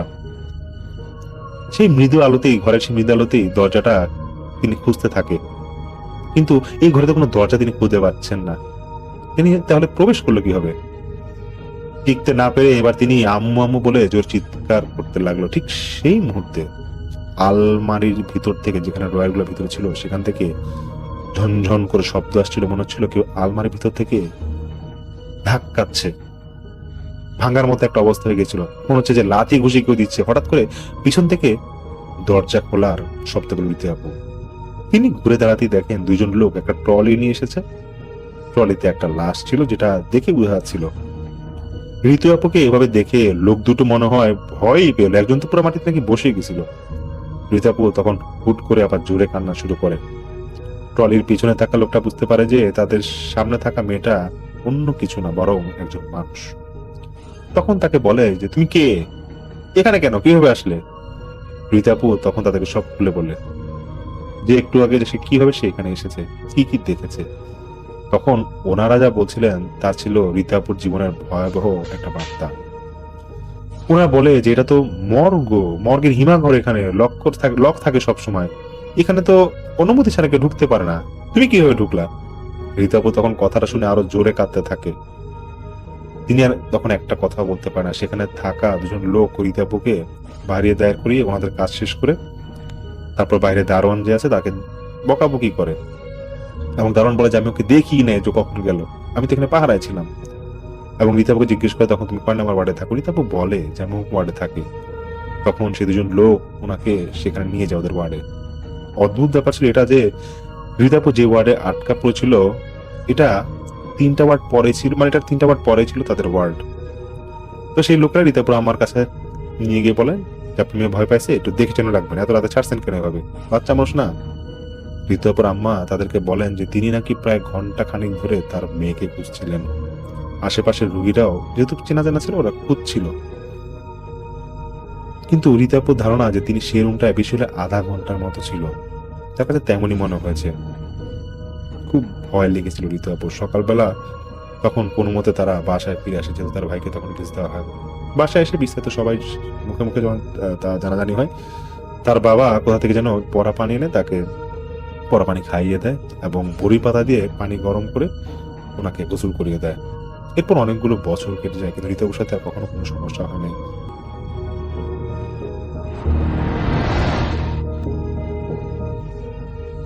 ভাইয়া আসসালামু আলাইকুম। ওয়ালাইকুম আসসালাম। আমি সজীব, রাজবাড়ী জেলার কাজীবাধা থেকে। আমি প্রতি বছর শীতের শেষে পাবনার ঈশ্বরদীর পাকশি ফুরফুরার দরবারে 3 দিনের একটা মাহফিলে যাই। 2017 সালে দরবারে আমার সাথে এক চাচার পরিচয় হয়। তার বাড়ি কুষ্টিয়ার মিরপুর থানায়। তার কাছ থেকে আমি একটা ঘটনা শুনেছিলাম। ঘটনাটি আমি চাচার ভাষায় বলছি। 1995 সাল। খুব অভাব চলছিল গ্রামে, কারণ গ্রামের অর্ধেকের বেশি ফসলের জমি নদীতে বিলীন হয়ে যায়। তাই 2 ভাই মিলে ঢাকায় আশুলিয়ায় জিরাবো এলাকায় একটা ফ্যাক্টরিতে চাকরি নেই। বাড়িতে ফ্যাক্টরির টেলিফোন নাম্বারটা রেখে এসেছি বিপদে পড়লে যোগাযোগ করার জন্য। বেশ ভালোই চলছিল। 3-4 মাস পর ছোট ভাইকে দিয়ে টাকা পাঠাতাম। তাই গ্রামে 2 ভাই বেশি একটা যেতাম না। ঘটনার দিন রাতে 2 ভাই ওভারটাইম করছিলাম, কারণ কাজের চাপ খুব বেশি ছিল। হঠাৎ ম্যানেজার এসে আমাকে আর আমার ছোট ভাইকে ডেকে বলল, তোমাদের আর কাজ করতে হবে না। তোমাদের গ্রাম থেকে তোমার চাচা টেলিফোন করেছিল, তোমার বাবা মারা গেছে। তোমরা 2 ভাই এখনই রওনা করো। ম্যানেজার বেশ কিছু টাকা দিলে আমাদের হাতে, এবং তখন রাত 11:30 মতো বাজে। 2 ভাই রুমে না গিয়ে বাস ধরে নবীনগর চলে গেলাম। তখন রাত প্রায় 12টার বেশি। নবীনগর পৌঁছে দেখি রাজবাড়ি গামী বাসটি অনেক আগেই ছেড়ে গেছে। প্রায় অনেকক্ষণ হয়ে গেল, কোনো বাস পাচ্ছিলাম না। নবীনগর থেকে আমাদের কুষ্টিয়ার মিরপুর প্রায় 300 কিলো। চারপাশে জনমানব শূন্য হয়ে গেল, কুকুর ছাড়া চারপাশে একটা মানুষও নেই। ঘড়িতে তখন রাত প্রায় 1:30। হঠাৎ দেখলাম সাভারের দিক থেকে একটা বাস আমাদের দিকে এগিয়ে আসছে। আমি আর আমার ছোট ভাই রাস্তায় দাঁড়িয়েছিলাম। বাসটা ঠিক আমাদের 2 ভাইয়ের সামনে এসে দাঁড়ালো। ভেতর থেকে একজন সাদা জুব্বা ও টুপি পরিহিত লোক নেমে এসে বলল, ভাই আপনারা কি কুষ্টিয়ার মিরপুরে যাবেন? আমরা 4-5 না ভেবে মাথা নাড়িয়ে বাসের ভেতরে উঠে গেলাম। দেখলাম বাসের ভেতরে 20 থেকে 25 জন প্যাসেঞ্জার বসে আছে। অবাক করা ব্যাপার হচ্ছে, তাদের সবার গায়ে ছিল জুব্বা ও মাথায় ছিল সবুজ রঙের টুপি, এবং প্রত্যেকের চেহারা ছিল খুব ফর্সা এবং নুরানি। আমার জীবনে আমি এত সুন্দর চেহারার মানুষ কখনো দেখিনি। আমরা 2 ভাই 2 সিট নিয়ে বাসের মাঝের সিটে বসে পড়লাম এবং বাস ছেড়ে দিল। বাসটা মোটামুটি ভালো গতিতে সামনের দিকে যাচ্ছিল। সাধারণত বাসের প্যাসেঞ্জার সবাই কিন্তু সবার সাথে মোটামুটি কথা বলে, কিন্তু এখানে কেউ কারোর সাথে কোনো কথা বলছিল না। কিন্তু এত রাতেও বাসের মধ্যে সবাই জেগেছিল। ধামরাই পাড়ি দিয়ে রোডের পাশে বিশাল একটা বিলের কাছে এসে বাসটা আবার থেমে যায়। সেখানে থেকে আরো 15 থেকে 20 জন লোক বাসে ওঠে। তাদের প্রত্যেকের পরনেই ছিল জুব্বা এবং টুপি। বাসটা আবার চলতে শুরু করে। এক পর্যায়ে আমি আর আমার ছোট ভাই ঘুমিয়ে যাই গভীর ঘুমে। হঠাৎ আমার ঘুম ভেঙে যায়। ঘুমটা ভাঙার কারণ হচ্ছে সুন্দর একটা স্মেল। বাসের মধ্যে এত সুন্দর সুগন্ধ কোত্থেকে ভেসে বেড়াচ্ছিল এটা আমি বুঝতেই পারিনি। আর এত সুন্দর স্মেল আমি কখনো এর আগে অনুভবও করিনি। এবং দেখলাম সবাই সবার সাথে এত রাতেও কথা বলছে। তারপর আমি আবারও ঘুমিয়ে পড়ি। হঠাৎ একজন পাঞ্জাবি জুব্বা পরা লোক আমাকে এবং আমার ছোট ভাইকে ডেকে উঠায় এবং বলে, ভাই আমরা মিরপুর সদরে চলে এসেছি। 2 জন নেমে দেখি, হ্যাঁ আমরা আমাদের মিরপুর সদরে চলে এসেছি। পকেট থেকে টাকা বের করে ভাড়া দিতে চাইলাম, কিন্তু তারা ভাড়া নেবে না। অনেক রিকোয়েস্ট করার পরেও ভাড়া নিল না। বাস থেকে নামার পর বাসটা আবার ঘুরে চলে যায়। কিন্তু আমার চোখটা আটকে যায় ঘড়ির দিকে। আমি স্বপ্ন দেখছি না তো। মাত্র 2:05 বাজে আমি যেন আকাশ থেকে পড়লাম, কারণ মাত্র 30 মিনিটে নবীনগর থেকে কুষ্টিয়ার মিরপুর 300 কিলো পথ পাড়ি দেওয়া কোনোভাবেই স্বাভাবিক বিষয় না। আসলে মাথা তেমন কাজ করছিল না। কি ঘটে গেল সেদিন ভ্রুক্ষেপ না করে 2 ভাই কোনো মতে নিজেকে সান্ত্বনা দিয়ে হাঁটা শুরু করলাম। মিরপুর সদর থেকে আমাদের গ্রাম ছিল আরো 8 থেকে 10 কিলো উত্তরে হার্ডিং ব্রিজের পাশের এলাকা। এত রাতে রিক্সা ভ্যান পাওয়া সম্ভব নয়, তাই 2 জনে হাঁটা শুরু করলাম। প্রায় 20 মিনিট হাঁটার পরে পেছন থেকে একটা ভ্যান বেল বাজিয়ে বাজিয়ে আসছিল। ভ্যান চালক আমাদের সামনে এসে বলে, ভাই আপনারা কই যাবেন? এত রাতে কোত্থেকে এলেন? আমি বললাম, ভাই খুব বিপদে পড়েছি, আপনি যদি আমাদের রূপনগর পৌঁছে দিয়ে আসতেন তাহলে খুব উপকার হতো। ভ্যান চালক বলল, হ্যাঁ আমি তো ওই দিকেই যাচ্ছি। পা চালিত ভ্যান বেশ ভালোই লাগছিল। ভ্যান চালক বলল, ভাই আপনাদের আগের গ্রামের গজনার বিলের বট গাছের ওখানে মাস 2 আগের একটা ভ্যান নদীর বালি বহন করা একটা ট্রাকের সাথে ধাক্কা লেগে বট গাছের সাথে চাপা পড়ে ভ্যান চালক মারা যান। তারপর থেকে নাকি প্রায় গভীর রাতে ওখান থেকে গেলে সেই ভ্যান চালককে বট গাছের সাথে উল্টো হয়ে ঝুলতে দেখা যায়। ওই জায়গায় এখনই খুবই হন্টেড হয়ে গেছে। আপনারা 2 জনকে পেলাম, বেশ ভালোই হলো, 3 জনে চলে যাব, কোনো সমস্যা হবে না। প্রায় আধ ঘন্টা পর ওই গজনার বিলের বটগাছের কাছাকাছি চলে এসেছি। হঠাৎ আমার ছোট ভাই আমাকে চিমটি কেটে ভ্যান চালকের প্যাডেলের দিকে ইশারা করে। আমি চেয়ে দেখি কি দেখছি আমি দেখলাম ভ্যান চালকের পা উল্টো করে প্যাডেল চালাচ্ছে এবং তার পা দুটো উল্টা হয়ে আছে। তার পায়ে ছিল অনেক বড় বড় লোম। ভয়ে তো আমরা 2 জন শেষ। 2 ভাই কোনো কথা না বলে চুপচাপ বসে থাকলাম। তারপর যেন ভ্যানের স্পিড হঠাৎ করে আরো বেড়ে গেল। ভ্যানটা যতই গজনার বিলের দিকে যাচ্ছিল, ভ্যানের গতি তত বেড়ে যাচ্ছিল। বটগাছের কাছাকাছি আসতেই এত স্পিড থাকা অবস্থায় ভ্যান চালক এক লাফ দিয়ে বটগাছের ডাল ধরে গাছে উঠে যায় এবং আমাদের ভ্যানটা বিলে পড়ে যায়। এবং পানিতে পড়ার জন্য আমাদের তেমন কোনো ক্ষতি হয়নি। পানি থেকে উঠে দেখি ওই ভ্যান চালক মোটা ডালের সাথে উল্টো হয়ে ঝুলছে এবং মুহূর্তের মধ্যে উল্টো হয়ে গাছ থেকে বেয়ে বেয়ে নামছিল। আমরা 2 জন বিপদ আসন্ন বুঝতে পেরে দিলাম দৌড়তে দৌড়তে গজনার বিল শেষ করে গ্রামের কাঁচা রাস্তায় উঠি। গজনার বিল পাড়ি দিয়ে রাস্তায় উঠে সামনে একটা কালী মন্দির। ওই জায়গাটাও সুবিধাজনক নয়। এবার 2 জনে আস্তে আস্তে হাঁটতে হাঁটতে মন্দিরের রাস্তা ধরে যাচ্ছিলাম। মন্দির পার হতেই কে যেন পেছন থেকে আমাকে নাম ধরে ডাকলো। পেছনে তাকিয়ে 2 জন যা দেখলাম তা দেখার জন্য আমরা 2 ভাই একদমই প্রস্তুত ছিলাম না। দেখলাম মন্দিরের ওখান থেকে দানবের মতো উঁচু লম্বা একটা লোক, সারা গায়ে লোম। সে আমাদের দিকে এগিয়ে আসছে, কিন্তু ভয়ঙ্কর ব্যাপার হলো ওই জিনিসটার ঘাড়ে কোনো মাথা নেই। বুকের উপর বড় বড় লাল টকটকে টেনিস বলের মতো দাঁত পেট বরাবর রয়েছে।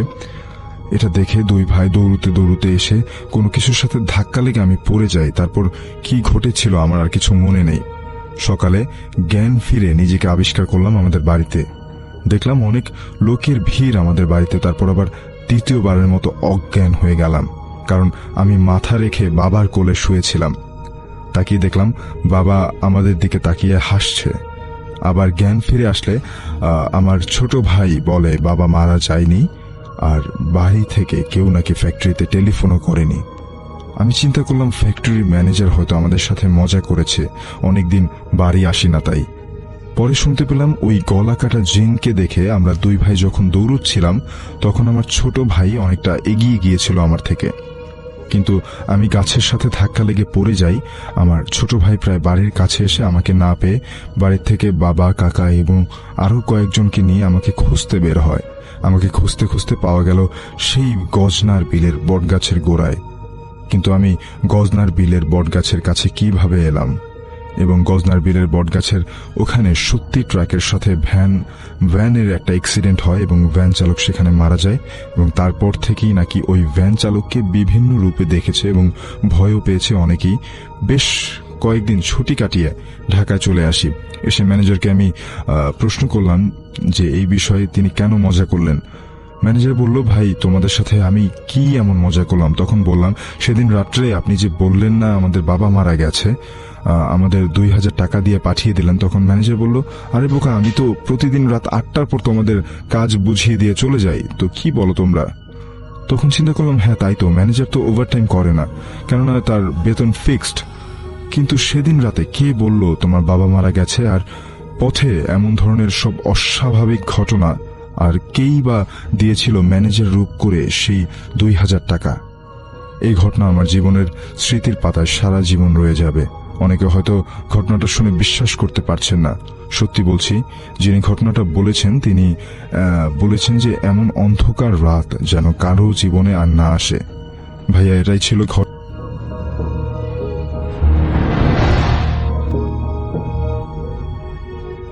আমি দীপক। আগে ঢাকায় থাকতাম, বর্তমানে সিলেটের একটা ব্যাংকে কর্মরত আছি। আজকে আপনাদের সাথে যে ঘটনাটা শেয়ার করব তা আমার নিজের চোখে দেখা। আমি তখন ক্লাস 4-এ পড়ি, থাকতাম তেজগাঁও রেলওয়ে কলোনিতে। স্কুল থেকে বাসায় এসে খেলাধুলা নিয়ে ব্যস্ত হয়ে পড়তাম।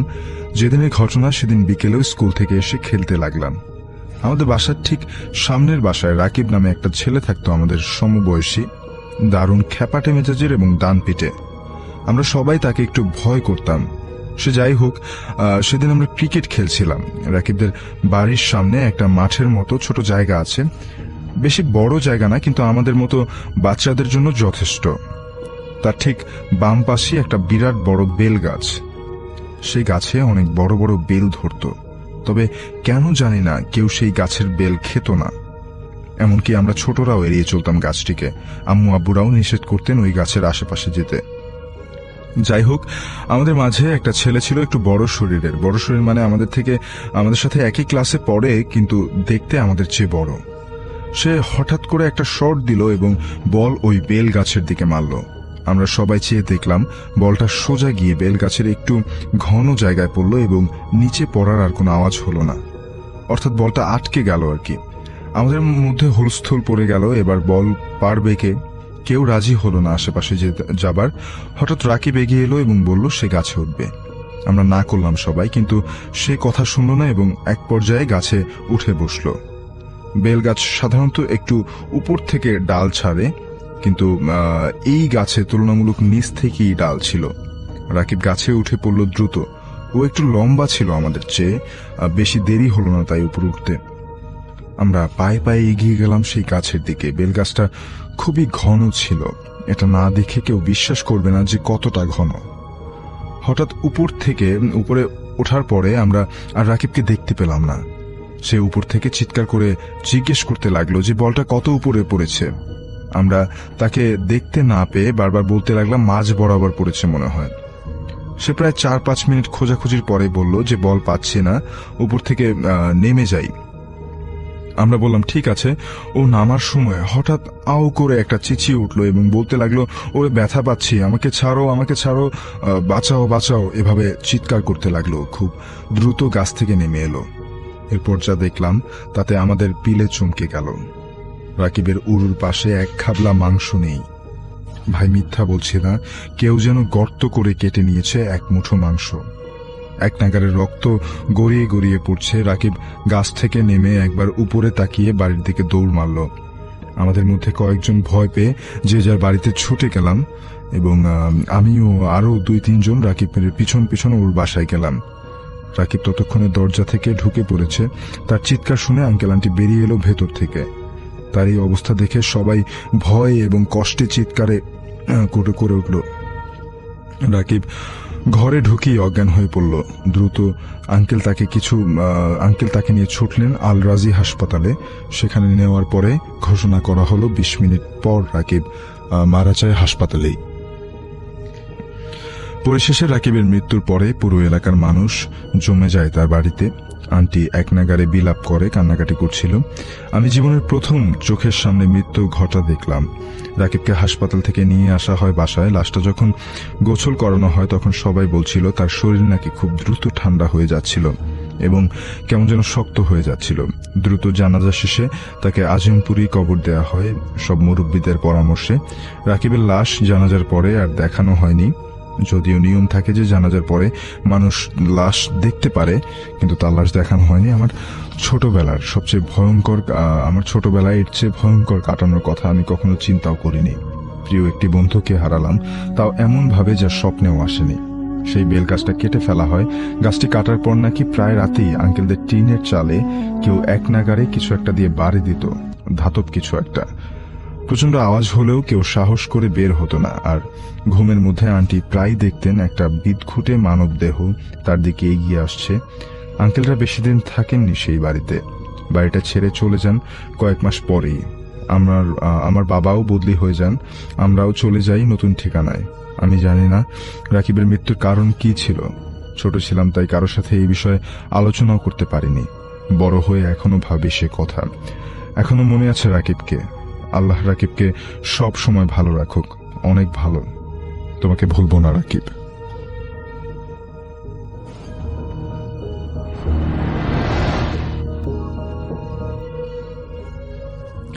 এবারে যে ঘটনাটি বলবো, এই ঘটনাটি মূলত এই বক্কার চাচার ছেলে শরীফুলের কাছ থেকেই মূলত মিকাইল ভাই সংগ্রহ করেছিলেন, এই ফলের বিল কেন্দ্রিক আর কি। এই শরীফুল তখন অনেকটা ছোট, বক্কার চাচার ছেলে।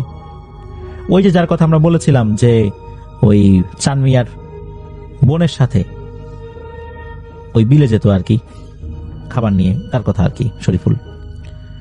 তো শরীফুল তখন তার বয়স হয়ে গেছে 12 থেকে 13 বছর। তো বক্কার চাচা অন্য একদিন বর্ষার সময় মাছ ধরার জন্য সেই ফলের বিলে গিয়েছেন। শরীফুল বক্কার চাচার বড় ছেলে আর কি, তো খাবার নিয়ে একদিন এশার আজানের পর ওই ফলের বিলের দিকে যাচ্ছিলেন। শরীফুলের এক হাতে পাটখড়িতে আগুন জ্বালানো ছিল পথ দেখে চলার জন্য, আর কিছু পাটখড়ি ভেঙে ছোট ছোট করে তার কোমরের পেছনে গুজে রেখেছিল। অনেক সময় আমরা দেখি যে গ্রামে পাটখড়ির একটা আটি হাতে নিয়ে মানুষ এক মাথায় আগুন ধরিয়ে পথ চলতে থাকে। তো পাটখড়ির যেই অংশে আগুন জ্বলছে, আগুন জ্বলতে জ্বলতে সেখানে পুড়ে ছায়ের মতো একটু লম্বা হয়ে থাকে, সেটা আবার মাটির উপর আঘাত করে ওই ছাইগুলো ফেলে দিয়ে আগুন জ্বালানোটা সহজ করার জন্য হাঁটা লাগে আর কি। মানে এইভাবে কিন্তু একটা সময় পাটখড়ি শেষ হয়ে যায়, তখন আর একটা আটি ধরায়। তো যেহেতু উনি হাঁটছিলেন, মানে যে শরীফুল হাঁটছিলেন, কোমরে ওই পাটখড়ি ভেঙে রেখেছিলেন আর কি, যে শেষ হয়ে গেলে কোমর থেকে বের করে আবার এটা ধরাবো, কারণ কয়েকটা আটি নিয়ে তো তার পক্ষে হাঁটা সম্ভব হচ্ছিল না। তো সে যাচ্ছে, পাটখড়ির আগুন নিভে যাওয়ার আগে আবার ওই কোমর থেকে কিছু পাটখড়ি বের করে আগুন জ্বালায়, চলছে, এভাবেই চলছে সে। আগুন দেখলে আবার জিনভূত কাছে আসতে পারে না, এটাও তার একটা আত্মরক্ষার একটা কৌশল ছিল আর কি। এদিকে তার বাবাকে খাবার দিতে হবে, অর্থাৎ এই বক্কা চাচাকে খাবার দিতে হবে। সে এক হাতে আগুন আর এক হাতে খাবার নিয়ে সামনে আগাচ্ছে। তখনই ঘটে এই শরীফুলের সাথে একটি ভয়ের ঘটনা।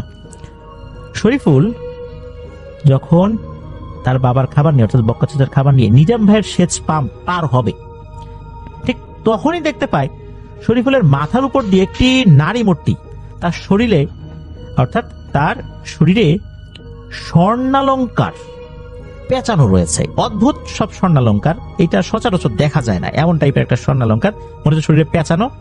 আর তার চেহারাটা মনে হচ্ছে আগুনের অবয়ব। লোহা যদি আগুনে পোড়ানো হয়, একটা পর্যায়ে লোহা কিন্তু লাল টকটকে হয়ে যায়, মনে হচ্ছে তার চেহারাটা এইরকম লাল টকটকে, ভেতর থেকে জ্বলছে এরকম একটা।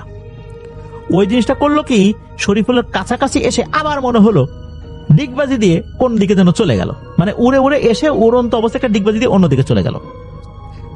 মনে হলো যে ওই আগুনের কারণে সে কাছে আসতে পারেনি। শরীফুল এটা দেখে তো ভয় পায়, সে এবার চিন্তা করে যাচ্ছে আমি ভুল কিছু দেখলাম নাকি বড় সাইজের কোনো পাখি এদিকে আসছে, আগুন দেখে ভয় পেয়ে চলে গেছে, নাকি আমি কি দেখলাম। সে কিছুটা ভয় পেয়েছে, তারপরও সে এক পা দু পা করে তার বাবার কাছে যাওয়ার জন্য এগোতে থাকে। এবার শরীফুল দেখতে পায় বেশ কিছুটা দূরে ওই ফলের বিলের ভিটার কাছাকাছি 4টা হারিকেনের আলো দেখা যাচ্ছে, হাতে হারিকেন আছে এটাও বোঝা যাচ্ছে, আর আলোর সাথে 7টা অবয়ব, সাদা অবয়ব মনে হচ্ছে শরীফুলের দিকে এগিয়ে আসছে। তো এটা দেখে শরীফুল মনে মনে খুশি হয় যে যাক, 4 জন ব্যক্তি পাওয়া গেল, এদের কাছে এই গল্পটা বলবো যে এরকম একটা বড় পাখি না কি অবয়ব দেখছি। তো ওই অবয়বগুলো তো শরীফুলের দিকে এগিয়ে আসছে, শরীফুলও ওই দিকে এগিয়ে যাচ্ছে। এই দুইজনদের দূরত্ব কিন্তু কমে যাওয়ার কথা, কিন্তু না, মনে হচ্ছে শরীফুল যত সামনে এগোচ্ছে এগুলো শরীফুলের দিকে আগালেও এরা মনে হচ্ছে পেছাচ্ছে, অথচ এদের কিন্তু পেছানোর কথা না, এদের কিন্তু সামনে আগানোরই কথা। তো বেশ কিছুক্ষণ হাঁটার পর মনে হচ্ছে এগুলোর পেছাচ্ছে। তখন শরীফুলের মনে একটু খটকা লাগে যে এগুলো কি সাধারণ আলো নাকি অন্য কিছু। তখন সে চিৎকার দিয়ে কাঁদো কাঁদো কণ্ঠে তার বাবাকে ডাকতে থাকে, আব্বা আব্বা বলে ডাকতে থাকে। এখন এদিকে হয় কি, এই যে ওনার বাবা, উনি এই শব্দটা শুনতে পেয়েছেন যে কিরে, এ তো শরীফুলের গলা, আমার তো খাবার নিয়ে আসার কথা, নিশ্চয়ই খাবার নিয়ে আসছে, কোন একটা বিপদে পড়ে গেছে। আর ওই দিকে আর একটা ঘটনা ঘটে, সে যে তার বাবাকে ডাকছে, ওই সময় তার গায়ে একটা গরম বাতাস লাগে। তখন আচমকাই চমকে উঠেছেন শরীফুল এই গরম বাতাসের ধাক্কা পেয়ে। উনি তখন খেয়াল করেন, আরে এ আমি কোথায়? আমি তো একটা জায়গায় ছিলাম, এখন মনে হচ্ছে আমি তো এই রাস্তায় নাই, অন্য একটা জায়গায়। তখন আবার কে যেন তার মাথার পেছন থেকে ধরাম করে মারে একটা থাপ্পড়, আর তার মাথা তখন ঝিমঝিম করতে থাকে। পেছন দিকে ঘুরে দেখেন কেউ নাই। আর তখন তার কাছে থাকা সব পাটখড়িও শেষ, কারণ পাটখড়ি যতটুকু কোমরে গুজে এনেছিল ধরাতে ধরাতে কিন্তু একটা পর্যায়ে শেষ হয়ে যাবে, এটাই স্বাভাবিক। আর শেষ অংশটাও তখন কিন্তু আগুনে জ্বলে প্রায় শেষ হয়ে গেছে। আর ওই যে হারিকেনের আলোর সাথে যে অবয়বগুলো উনি দেখেছিলেন সেটাও এখন আর দেখা যাচ্ছে না। আগুনগুলো শেষ হয়ে গেলেই ভয়ঙ্কর কোন একটা বিপদ হয়ে যাবে, এটাও বুঝতে পারছেন। আগুন আস্তে আস্তে কমে যাচ্ছে, আস্তে আস্তে তার হাতের কাছে আগুন চলে আসছে, হাতে প্রচন্ড তাপ লাগছে। এখনই এগুলো ফেলে দিতে হবে এমন একটা অবস্থা, আর ফেলে দিলে আগুন নিভে যাবে, তখন তার কি অবস্থা হবে এই চিন্তা করছেন আর আল্লাহকে ডাকছেন।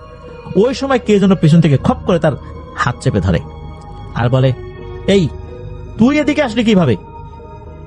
যখনই হাত চেপে ধরেছে, কথা বলেছে, তখন তো এই শরীফুলের হাত থেকে পাটখড়িগুলো পড়ে যায়। তবে সে তাকিয়ে দেখে এটা আর কেউ না, এটা তার বাবা, মানে অর্থাৎ বক্কার চাচা। তখন তার বাবা বলে যে, তুই এদিকে চলে আসলি, আমি তো ডাক শুনছি, তখন তোকে আমি খুঁজতেছি। আমি দেখি যে তোর হাতের আগুন অনেক দূরে এখান থেকে, আমি তো বুঝে ফেলছি ঘটনাটা কি হয়েছে, আমি তো দৌড় দিছি। আর এসে তখন আমি তোকে ধরলাম। তুই কোন দিকে চলে যাচ্ছিলি? ওইদিক তো ভয়ঙ্কর বিপদ। আমি বুঝতে পারছি কোন পিশাচ তোকে তাড়া করছিল বা কোনো পিশাচ তোর পিছু নিয়েছিল, এটাই তো ঘটনা। তখন শরীফুল বলে, হ্যাঁ এটাই ঘটনা। তখন শুরু থেকে বলে যে আসলে কি কি হয়েছিল। তারপর এই বক্কার চাচা তার ছেলে শরীফুলকে সাথে নিয়ে, উনি যেখানে থাকতেন সেখানে নিয়ে যান। আর বক্কার চাচা বলেন যে আমি বেশিক্ষণ আর থাকবো না, চলে যাবো, চলে একসাথেই চলে যাই। তো এরপর দুজন আবার একসাথে বাড়িতে চলে আসেন। বাড়িতে আসার সময় আর কোনো ভয়ের ঘটনা ঘটে নাই। পরের দিন বক্কার চাচা তার ছেলে শরীফুলকে ঝাড়ফুঁক করিয়েছিলেন স্থানীয় একজন হুজুরের কাছ থেকে।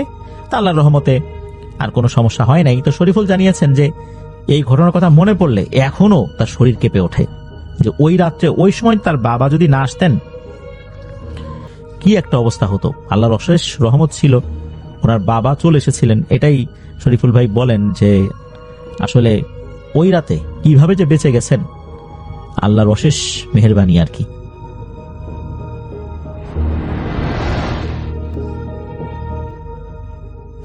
তো এবার চলে যাই পরের ঘটনায়। তো এই ঘটনাটি ঘটেছিল এই বক্কার চাচার আপন বড় ভাইয়ের সাথে 90-এর দশকের কোন একটা সময়। তো তখন তো চারপাশে অনেক খাল বিল নদ নদী ছিল, এখন তো অনেকটাই শুকিয়ে এসেছে। গ্রাম এলাকায় তখন আমরা অনেক ধরনের নালা দেখতে পেতাম আর কি।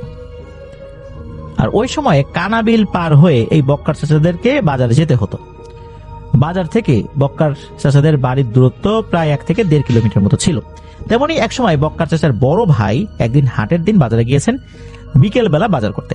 কানাবিল পার হয়ে চলে গিয়েছেন। সেদিন বাজার করতে করতে বেশ দেরি হয়ে যায়, অর্থাৎ সন্ধ্যা পার হয়ে গেছে। গ্রামের সন্ধ্যা মানে কিন্তু অনেক রাত, সন্ধ্যার পর প্রতি লোকজন খেয়ে দিয়ে শুয়ে পড়ে, বিশেষ করে এই ধরনের একদম নির্জন গ্রামগুলোতে যেখানে ইলেকট্রিসিটিও নাই। অন্যান্য দিন বাজার থেকে ফেরার সময় বক্কার চাচারা এলাকার কারো না কাউকে তো আসলে পেয়ে যাবেন, এটাই স্বাভাবিক, পেতেনও। তবে ওই দিন আর উনি পান নাই। কানাবিল পার হওয়ার সময় অবশ্যই সবাই একত্রে পার হতেন, কয়েকজন লোক মিলে, কারণ কানাবিলে যেহেতু প্যানোরমাল সমস্যা আছে এটা সবাই করলে জানতেন, এই জন্য সবাই একসাথে আসার চেষ্টা করতেন। কিন্তু ওই দিন আসলে বক্কার চাচার বড় ভাইয়ের এমনই কপাল খারাপ ছিল, একটা লোকও উনি সাথে পান নাই। বাধ্য হয়ে বক্কার চাচার বড় ভাই বাজার থেকে একা একাই কানাবিল পাড়ি দিয়ে বাড়িতে আসার সিদ্ধান্ত নিয়েছেন। তো বাজারের যে ব্যাগ, এই ব্যাগের ভিতরে কিছু নদীর ছোট ছোট মাছ আর মোটামুটি মাঝারি সাইজের একটা রুই মাছ উনি কিনে বাড়িতে ফিরছিলেন। আর টুকিটাকি বাজার ছিল। তো বক্কার চাচার বড় ভাই উনি আবার 1 প্যাকেট বিড়িও কিনে নিয়েছিলেন। চিন্তা করলেন যে কানাবিলের ভিতর দিয়ে যাব, বিড়ি টানতে টানতে যাই। উনি ওইভাবেই আসছেন বিড়ি টানতে টানতে নিরুপায় হয়ে। কানাবিলের কাছে এসে এই বক্কার চাচার বড় ভাই শরীরটা কেমন যেন মনে হচ্ছে ভারী হচ্ছে, আস্তে আস্তে মনে হচ্ছে কোন একটা অজানা ভয় তাকে গ্রাস করার চেষ্টা করছে। বক্কার চাচার বড় ভাই, তারপরও উনি ওনার মতো করে একটার পর একটা বিড়ি টেনেই যাচ্ছেন, সাহস করে এগিয়ে যাচ্ছেন। এই কানাবিলের পাশে আবার খন্ড খন্ড জমি আছে, এলাকার মানুষেরা চাষাবাদ করে নাকি। তখন ছিল এই মুসুরির ডাল চাষের মৌসুম। প্রায় ফসলের জমিতে তখন মুসুরি ক্ষেত, মুসুরি বেশ বড় বড় হয়েছে। তখন কানাবিলে কিন্তু পানি ছিল না। একটা পর্যায়ে এই বক্কার চাচার বড় ভাই সন্ধ্যার এতে বেশ কিছু তো পর হয়ে গেছে, তখন তো অন্ধকার হয়ে গেছে চতুর্দিকে একদম। ওই সময় হঠাৎ করে বক্কার চাচার বড় ভাইয়ের মনে হলো পেছন থেকে বাজারের থলিতে কে যেন একটা থাবা দিল। প্রথমে বক্কার চাচার বড় ভাই এটা পাত্তা না দিয়ে সামনের দিকে আগাতে থাকে। এবারও মনে হলো পেছন থেকে কেউ থাবা দিল, আর কে মনে হচ্ছে টেনে ধরেছে, কেউ টেনে ধরেছে ওই ব্যাগের নিচের অংশটা, টেনে ধরলো আবার ছেড়েও দিল। এটা কিন্তু উনি বুঝতে পারলেন মূলত এটা যে কোনো দুষ্টু জিনের কাজ, মাছ খাওয়ার লোভ জেগেছে তার মধ্যে, এটা উনি বুঝতে পেরেছেন। এটা যে স্বাভাবিক কিছু না, এটা বোঝার মতো তার যথেষ্ট বুদ্ধি ছিল যে কানাবিলে এই টাইপের ঘটনা ঘটতে পারে, যেহেতু উনি একা। উনি আবার কি করেন, পেছন দিকে ঘুরে তাকিয়েছেন। উনি দেখলেন যে অস্বাভাবিক আকৃতির বেশ বড় সাইজের একটা বিড়াল, তার চোখ দুটো জল জল করছে। আর এই বিড়ালটা কি করছে, সামনের 2 পা উঠিয়ে ক্যাঙ্গারুর মতো দাঁড়িয়ে আছে। বক্কার চাচার বড় ভাই যখন ঘুরে তাকিয়ে এই দৃশ্যটা দেখলেন যে এরকম ক্যাঙ্গারুর মতো দাঁড়িয়ে আছে, এটা এরকম কয়েক সেকেন্ড দাঁড়িয়ে ছিল। এরপর কি করলো, সামনের 2 পা মাটিতে স্বাভাবিকভাবে নামিয়ে দৌড়ে পাশের মসুরি যেই ক্ষেত ছিল এর মধ্যে চলে গেল। এরপর বক্কার চাচার বড় ভাই কি করলেন, বাজারের ব্যাগ সহ শরীরের সমস্ত শক্তি সঞ্চয় করে দৌড় দিয়েছেন বাড়ির দিকে, কারণ ওখান থেকে বাড়িটা দেখা যায়। যদিও বা প্রায় আধা কিলোমিটার দূরত্বে বাড়িটা রয়েছে, বাড়িতে যে হারিকেন জ্বলছে অনেক দূর থেকেও কিন্তু হারিকেন আলো দেখা যায়। ওটা দেখে উনি বুঝতে পেরেছেন ওইটাই তার বাড়ি। আর তখনই ঘটলো এক অদ্ভুত রকমের ঘটনা। বক্কার চাচাদের বাড়ি আসলে যেখানে বড় বড় 2টো ক্ষেত, এই ক্ষেতগুলো অনেক বড় ছিল, ওই 2টো ক্ষেত পাড়ি দিলেই মূলত তাদের বাড়ি। উনি আর বাড়ির দিকে পৌঁছাতে পারছেন না, মনে হচ্ছে যে উনি সোজা যাচ্ছেন, তারপরও বাড়ির পথ উনি হারিয়ে ফেলছেন। উনি এই যে দৌড়াচ্ছেন কোনোভাবেই উনি আর আগাচ্ছেন না, ওনার মনে হচ্ছে যে উনি ঠিক একই জায়গায় রয়েছেন। উনি ওইখান থেকেই বক্কার চাচাকে ডাকতে থাকেন, এই বক্কার, এই বক্কার, এইভাবে উনি ডাকছেন। প্রথম দিকে তো ভয়ে ওনার গলা দিয়ে কোনো কথাই বের হচ্ছিল না। আর যেহেতু দৌড়াদৌড়ি করেছেন, অনেক সময় মানুষ ভারী কিছু যদি টানতে থাকে বা দৌড়াদৌড়ি করতে থাকে, হঠাৎ করে কিন্তু তারা কথা বলতে পারেন না, একটু সময় লাগে, একটু স্বাভাবিক হয়ে তারপর কথা বলতে পারেন। উনি যখন ডাকাডাকি করেছেন ওই সময় কি হয়েছে, যে এই ডাকটা প্রথমে শুনেছেন হচ্ছে বক্কার চাচার ওয়াইফ। উনি তখন বলছেন যে এই দেখো তো, তোমাকে ডাকে না, তোমার বড় ভাইয়ের ডাক না, আমার কাছে তো মনে হচ্ছে তোমার বড় ভাই ডাকতেছে। তখন বক্কার চাচা বলেন, হ্যাঁ তাই তো, নিশ্চয়ই কোনো একটা বিপদে পড়ছে। ওই সময় আবার চাচি চাচাকে খাবার খাওয়াচ্ছিলেন, মানে প্লেটে খাবার বেড়ে দিয়েছেন, ওই সময় ডাকটা শুনেছেন, প্রথম শুনেছেন চাচি। উনি খাবার খাওয়া বাদ দিয়েই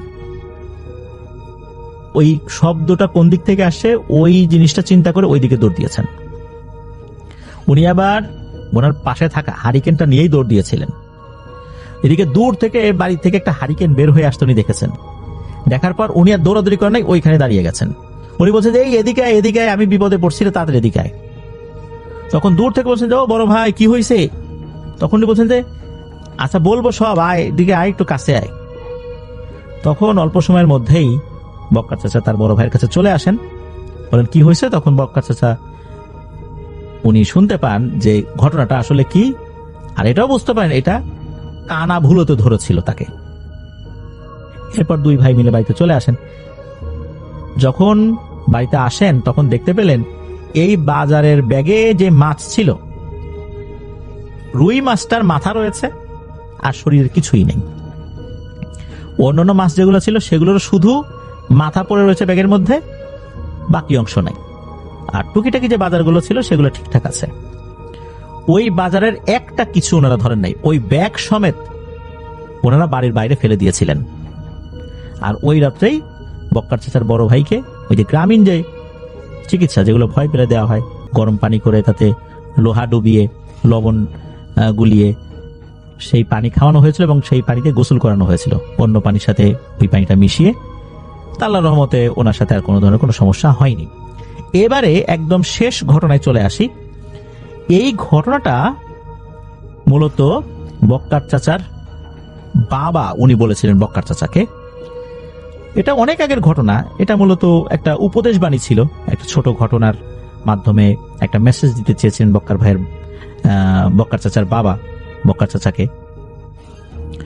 তো ওই সময় মানে অনেকদিন আগের কথা, তো ওই এলাকাতে নাকি একজন লোক ছিল, সে একটু পাগল পাগল টাইপের লোক ছিল আর কি। ফুল পাগল না, মানে আধা পাগল বা আধা পাগল থেকেও কিছুটা বেশি। মানুষের সাথে কথাবার্তা বলতে পারতো আর কি, কথাবার্তা এলোমেলো ছিল, কখনো কখনো বলতো মানুষের সাথে কথাবার্তা স্বাভাবিকভাবে বলতো। তবে সেই রকম কন্ডিশনটা তার ছিল কম, অধিকাংশ সময় একটু সে বেশি পাগলামি করতো। একদিন হয়েছে কি যে এই পাগলটা, তার নামটা জানা যায়নি, তো এই পাগলটা অনেক রাতের বেলা কোন একটা জঙ্গলের ভেতর দিয়ে আসছে। তো আসার সময় ওই জঙ্গলের কোন একটা গাছে একটা পিশাচ বসেছিল। ওই পিশাচটা চিন্তা করেছে পাইছি রে একটা লোক, এর এখন ভয় দেখাই। প্রথমে পিশাচটা কি করেছে, গাছের উপর থেকে ছোট ছোট ঢিল ছুটছে। এদিকে এই যে লোকটা আসলে সে তো স্বাভাবিক মানুষ না, সে একটু পাগল। কে ঢিল ছুড়লো না কি ছুড়লো, অনেক সময় রাস্তা দিয়ে হেঁটে যাওয়ার সময় তো ওই বাচ্চা কাচ্চারা তাকে ঢিল ছুটতো, কে ঢিল ছুড়লো না পানি ছুড়লো এটা নিয়ে আসলে তার কোনো ভ্রুক্ষেপ ছিল না, সে তার মতো করে হেঁটে যাচ্ছে। এদিকে ওই পিশাচটা চিন্তা করছে, আরে এতক্ষণ ঢিল ছুড়লাম, এই লোকটা আমার দিকে একবার তাকালো না, এ কেমন লোক রে। সে আবারও বড় বড় ঢিল ছুটছে তার দিকে, না এবারও কোনো কাজ হলো না, গায়ে ঢিল লাগছে কিন্তু সে পেছন দিকে তাকাচ্ছে না। তখন নাকি ওই পিশাচটার বেশ রাগ হয়, যেটা কোন জাতের লোক, এত বড় বড় ঢিল ছুড়লাম, একটা বারের জন্য একটু থামলোও না, পেছন দিকে তাকালোও না, তাহলে এই যে ভয় দেখানোর চেষ্টা করলাম তা কি লাভ হইল, আমার তো আর মান সম্মান থাকলো না, যাই এবার আমার রূপ ধরে তার সামনে যাই। ওই পিশাচটা তখন নাকি হঠাৎ করে তার সামনে তার বিকট রূপে আবির্ভূত হয়। তখন ওই পাগলটা ওই পিশাচটার দিকে তাকায়, তাকিয়ে বলে যে কিরি কি করিস, কেমন আছিস, তো আমার সামনে দাঁড়াইছিস কেন, যা সর সামনে থেকে সর, কিছু বলবি। ওই পিশাচটা তখন এই পাগলের আচরণে খুবই অবাক হয়, মানে মনে হচ্ছে যে একদম স্বাভাবিক তার কোনো বন্ধুর সাথে সে কথা বলতেছে, সে যে এইরকম একটা বিকট ভয়ঙ্কর রূপে সামনে আসছে, এতে ওই পাগলের কোনো ভ্রুক্ষেপই নাই। তখন ওই পিশাচ জিনটা রেগে গিয়ে বলে, হ্যাঁ রে, তোর ভেতরে কি ভয় ডর বলে কিছু নাই? আমি যে এইরকম একটা বিকট জিনিস তোর সামনে দাঁড়ায় আছি, তোর কি একটু ভয় লাগলো না? এতবার ঢিল শুনলাম তুই তাকালি না, তোর ভিতরে কিচ্ছু নাই? তখন নাকি ওই পাগলটা উল্টো জবাব দেয়, না রে আমার ভিতরে কিছুই নাই, কিন্তু তোর ভিতরেও তো কিছু নাই দেখি, তোর ভিতরেও তো ভয় নাই, আমি যে তোকে ভয় পাচ্ছি না এইটা চিন্তা করে তো তোরও ভয় পাওয়া উচিত, তোরও দেখি ভয় নাই, যা ভাগ সামনের থেকে। এ কথা বলার পর নাকি ওই পাগলটা সে তার মতো করে হেঁটে ওই পিশাচকে পাশ কাটিয়ে সোজা হাঁটতে থাকে। ওই পিশাচটা রাগে গড় গড় করতে করতে থাকে, মানে মনে হলো যে পিশাচটা তার দিকে এগিয়ে আসছে, এমনটাই মনে হয়েছিল পাগলের কাছে, পরে আর কোনো কিছু হয়নি। পরবর্তীতে ওই পিশাচটা যখন অন্যদের মানে ওই পাগলটা যখন অন্য লোকদের সাথে কথা বলেছে চায়ের আড্ডায়, তখন ওই পাগলটা নিজেই বলেছে যে এরকম একটা ঘটনা ঘটছিল, এরকম একটা পিশাচের সামনে আসছিল আমারে ভয় দেখাইতে, আমি তার ভয় টয় পাইনি। কার চেহারা বিকট কার চেহারা ভালো এটা নিয়ে আমার অত মাথা ব্যথা নাই, আমি ভয় পাই না, আমার ভিতর ভয় নেই। তো এই পাগল এই ঘটনা বলেছিল, আর এই ঘটনাটা এই বক্কার চাচার বাবা উনি ওই পাগলের মুখেই শুনেছিলেন। তো এই ঘটনা থেকে এতটুকুই মেসেজ দিতে চেষ্টা করেছিলেন বক্কার চাচার বাবা, সেটা হচ্ছে যে ভয় জিনিসটা খুবই মারাত্মক, এটা একবার পেয়ে বসলে জিনেরাও তাকে ক্ষতি করার জন্য আরো সুযোগ পেয়ে যায়। কেউ যদি ভয় একবার পেয়ে যায় তাহলে ভয় থেকে তার শরীরের ভিতরে থাকা বিভিন্ন শক্তিগুলো যেটা আল্লাহ আমাদেরকে দিয়েছেন সেগুলোর ভারসাম্য অনেকটা কমে যায়, আর তখনই এই দুষ্টু জিনগুলো মানুষকে আরো বেশি করে পেয়ে বসে। এই জন্য সাহস হারানো যাবে না, আল্লাহর উপর ভরসা রাখতে হবে। এমন মেসেজটাই বক্কার চাচার বাবা ওই পাগলের ঘটনা বলার মাধ্যম দিয়ে বক্কার চাচাকে দেওয়ার চেষ্টা করেছিলেন।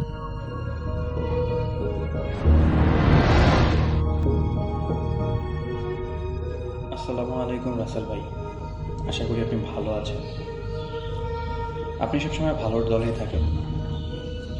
আমি মোহাম্মদ আরিফ আহমেদ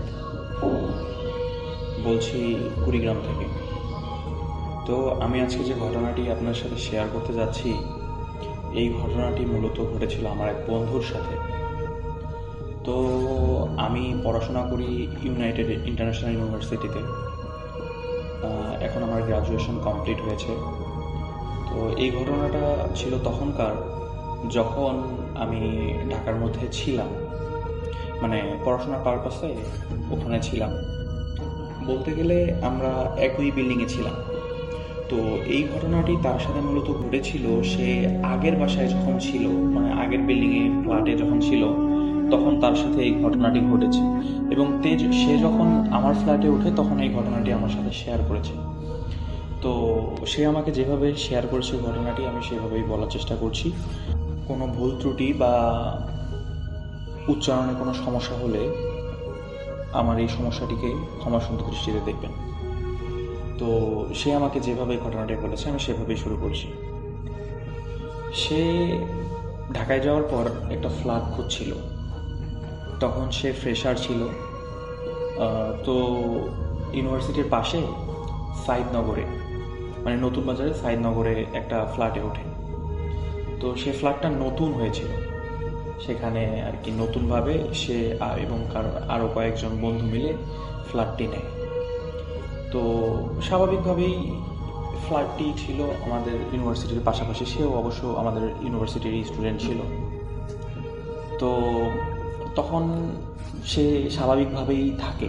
তো সে ফ্ল্যাটে ওঠার দেখা যাচ্ছে যে 2 মাস পর আমাদের ঈদের সময়, তো তার পরীক্ষা চলার কারণে, সে সিএসসির স্টুডেন্ট ছিল। তো তার পরীক্ষা চলার কারণে ফ্ল্যাটের সবাই বাসায় চলে গেলেও সে যেতে পারে না। এবং সে একটা টিউশনি করাতো, যার কারণে সে যেতে পারে না। আমার এই বন্ধুর নাম আমি সম্ভবত শেয়ার করিনি। বন্ধুর নামটি হলো রিফাত। তো রিফাত মানে চলে যেতে পারে না। তো দেখা যাচ্ছে যে তাকে আরও 7 দিনের মতো ফ্ল্যাটেই থাকতে হবে। সে 2 মাস অবশ্য ফ্ল্যাটে ছিল, মানে 2 মাস বলে 1.5 মাসের মতো ফ্ল্যাটে ছিল, কিন্তু সেখানে কোনো ধরনের কোনো সমস্যা সে ফেস করেনি। কিন্তু সবার ছুটি হয়ে যাওয়ার কারণে, মানে ইউনিভার্সিটি বন্ধ দেওয়ার কারণে দেখা যাচ্ছে যে সবাই চলে গিয়েছে। সে শুধুমাত্র ফ্ল্যাটে ছিল। নতুন বিল্ডিং, এর আগে কোনো ঘটনা ঘটেনি। তো সেদিন সে ফ্ল্যাটে একাই ছিল। তো সবাই যখন চলে যায়, সেদিন রাতে সে একাই ছিল, মানে প্রথম দিন রাতে সে একাই ছিল। সেদিন কোনো ঘটনা ঘটেনি বা কোনো ভয় বা কোনো কিছু পায়নি। তো ঘটনাটি মূলত ঘটে দ্বিতীয় দিন। রিফাত প্রতিদিনের মতো ইউনিভার্সিটি শেষ করে এসে সে তার টিউশনি করায়। টিউশনি করার শেষে দেখা যায় 7টার দিকে সে বাসায় আসে। তো খাওয়া দাওয়া সে বাইরেই করে। খাওয়া দাওয়া করতে করতে 8টা বাজে। এরপর সে রুমে 8:30টার সময় আসে। এসে সে তার পড়াশোনা করছে এবং দেখা যাচ্ছে যে ফোনের মধ্যে গান শুনছে। আমাদের ফ্ল্যাটটার বর্ণনা দেওয়া হয়নি। আমাদের ফ্ল্যাটটা ছিল 3 রুম বিশিষ্ট। 2টা রুম পাশাপাশি লাগানো ছিল এবং একটা রুম অন্য পাশে ছিল। 3 নম্বর রুমটির মাঝখানে আমাদের একটি কমন বাথরুম ছিল এবং তার সামনে একটি রান্নাঘর ছিল। তো রাত আনুমানিক 10টা বা 11টা নাগাদ সে যখন মানে হেডফোনে কান লাগিয়ে গান শুনছে এবং অঙ্ক করছে, সেই সময় রান্নাঘর থেকে একটা হঠাৎ শব্দ হয়। তার কানে ইয়ারফোন লাগানো ছিল। সে ভালোভাবে বুঝতে না পারলেও বুঝতে পারে যে একটা শব্দ হলো বাসার মধ্যে। সে রান্নাঘরে যায়, যে রান্নাঘরের দিক থেকে শব্দ আসছে এটা বুঝতে পারে। তো রান্নাঘরে গিয়ে সে দেখে রান্নাঘরে যে দুধ গরম করার যে ইয়েটা ছিল, মানে পাতিল বা যেটা বলে আর কি, সেটা হঠাৎ নিচে পড়ে আছে। কিন্তু তার স্পষ্ট মনে আছে সে রান্নাঘর বুয়া পরিষ্কার পরিচ্ছন্ন করে রেখে গিয়েছিল, কারণ রান্নাঘরে তো অনেকদিন থেকে রান্না করা হচ্ছিল না। তখন সে বিষয়টি বেশি আমলে নেয়নি, স্বাভাবিকভাবেই নিয়েছে। সে মনে করেছে যে কোণার মধ্যে ছিল, যার কারণে হয়তোবা পড়ে গিয়েছে। তারপর সে করে কি, ওয়াশরুমে যায়।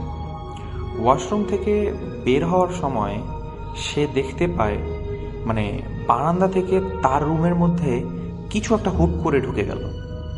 এই বিষয়টা সে মানে একটু ঘুম ঘুম ভাবছিল, তো এটাও আর কি সে দেখার পরও বিষয়টা আর কি সেভাবে আমলে নেয় না। সে আর কি ভুলে গিয়ে রুমে ঢুকে, কিন্তু তার মনে একটু ভয় কাজ করছিল। হঠাৎ করে সে আবার রান্নাঘরে শব্দটা পায় এবং সে রান্নাঘরে যায়, গিয়ে দেখে সেই পাতিলটি আবার পড়ে গিয়েছে। তখন সে ভয় পেতে শুরু করে, আমার সাথে এটি কী ঘটছে, বা এই বাড়িতে কোনো সমস্যা আছে কি না। তখন সে পাতিলটি তুলে রাখে এবং বের হওয়ার জন্য প্রস্তুতি নিতে থাকে। সেই সময় সে যখন বের হওয়ার জন্য উল্টা পাশে ঘুরল, হঠাৎ তার কাছে থেকে দেখা যাচ্ছে যে এক হাত দূরে কোনো একটি অবয়ব দাঁড়িয়ে আছে। স্পষ্ট সে দেখতে পারল এবং সে প্রচণ্ড জোরে চিৎকার দিল।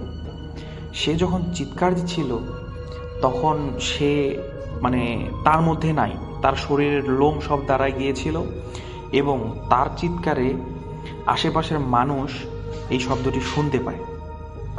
পাশের ফ্ল্যাটের একজন এই শব্দটি শুনতে পায়। সে যেহেতু খুব জোরে চিৎকার দিয়েছিল, যার কারণে পাশের ফ্ল্যাটের যে আমাদের একটা ভাইয়া ছিল, সে ভাইয়া এসে দরজাটা নক করে। কিন্তু সে জিনিসটি দেখার পর, চিৎকার দেওয়ার পর সেখানে অজ্ঞান হয়ে পড়ে যায়। সে দরজা খুলতে পারে না এবং সেই সময় এই ভাইয়ার ডাক দেয়, সে ডাক শুনতে পারে না। ভাইয়া মনে করছে মানে ভাইয়া বাহির থেকে মনে করে স্বাভাবিক কিছুই, কিন্তু ভিতরে যে সে অজ্ঞান হয়ে পড়ে আছে এটা তো আর বাইরের ভাইয়া জানে না। তো সে যখন তার জ্ঞান আসে তখন প্রায় আনুমানিক 3টার দিকে। তখন সে যখন জ্ঞান ফেরে, সে তখন দেখে রান্নাঘরের সানসেটের উপর কেউ একজন তার দিকে অপলক দৃষ্টিতে তাকিয়ে আছে। এটা দেখে সে পুনরায় চিৎকার দেয়। ভাগ্য ভালো ওই ভাইয়াটি তখনও জেগেছিল এবং সাথে সাথে এসে দরজায় কড়া নাড়া শুরু করে। এবং রিফাত, আমার যে বন্ধুটি, যখনই দেখছে যে কড়া নাড়া শুরু করছে, সে সাথে সাথে গিয়ে দরজা খুলে দিয়েছে। খুলে দেওয়ার পরে ভাইয়াকে সব ঘটনা খুলে বলে এবং রান্নাঘরে ভাইয়া সহ এসে দেখার চেষ্টা করে, রান্নাঘরে আর কিছুই ছিল না। তারপর সে সূরা কালাম পড়ে এবং সে রাতে আর সে সেই ফ্ল্যাটে থাকেনি। সে পরে ভাইয়ার সাথে ভাইয়ার রুমে গিয়ে ভাইয়ার বেডেই শুয়েছিল এবং পরের দিনই সে সব কিছু নিয়ে বাড়িতে চলে যায় এবং পরের মাসেই সে সেই ফ্ল্যাটটি ছেড়ে দেয়। তো এরপরে এরকম কোনো ঘটনা তার সাথে আর ঘটেনি।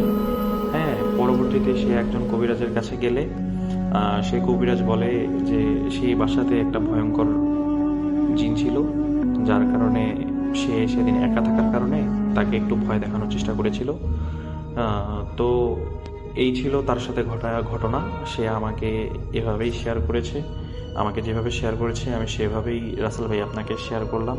আমার ঘটনাটি যদি আপনার পছন্দ হয়ে থাকে তাহলে অবশ্যই ভূত.com শেয়ার করবেন। ভাইয়া, আমার কাছে আরও অনেক ঘটনা আছে, আপনি যদি চান তাহলে আমি লিখে পাঠাবো। ধন্যবাদ।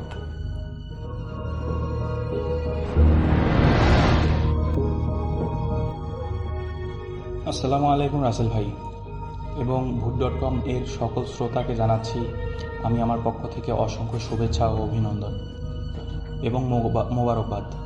প্রথমেই আমি আমার পরিচয় পর্ব শেষ করে নিই, তারপরে আমি আমার ঘটনায় যাব। আমি সুজন, খুলনা বিভাগের বাগেরহাট জেলা থেকে বলছি এবং আমি বর্তমানে একটি ঔষধের ফার্মেসিতে কর্মরত অবস্থায় আছি। আজকে আমি যে ঘটনাটি শেয়ার করতে চলেছি, এই ঘটনাটি আসলে আমার বাবার সাথে ঘটে যাওয়া। এই ঘটনা তো আমি কথা না বাড়িয়ে সরাসরি ঘটনায় চলে যাই।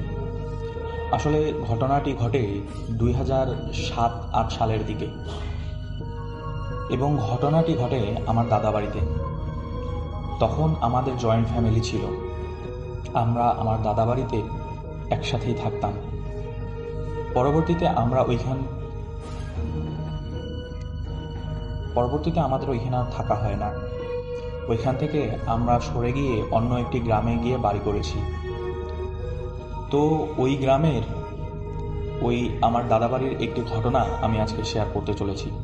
যখন আর কি ঘটনাটি ঘটে তখন আমাদের অনেক ধানের জমি ছিল এবং অনেক ধান হতো আমাদের বাড়িতে। তো সমস্যাটা কি যে আমাদের যে উঠান ওইখানে অনেক জায়গা কম ছিল আর কি, ধান রাখার মতো বা ধান সিদ্ধ করার বা শুকানোর মতো এত জায়গা ছিল না তেমন।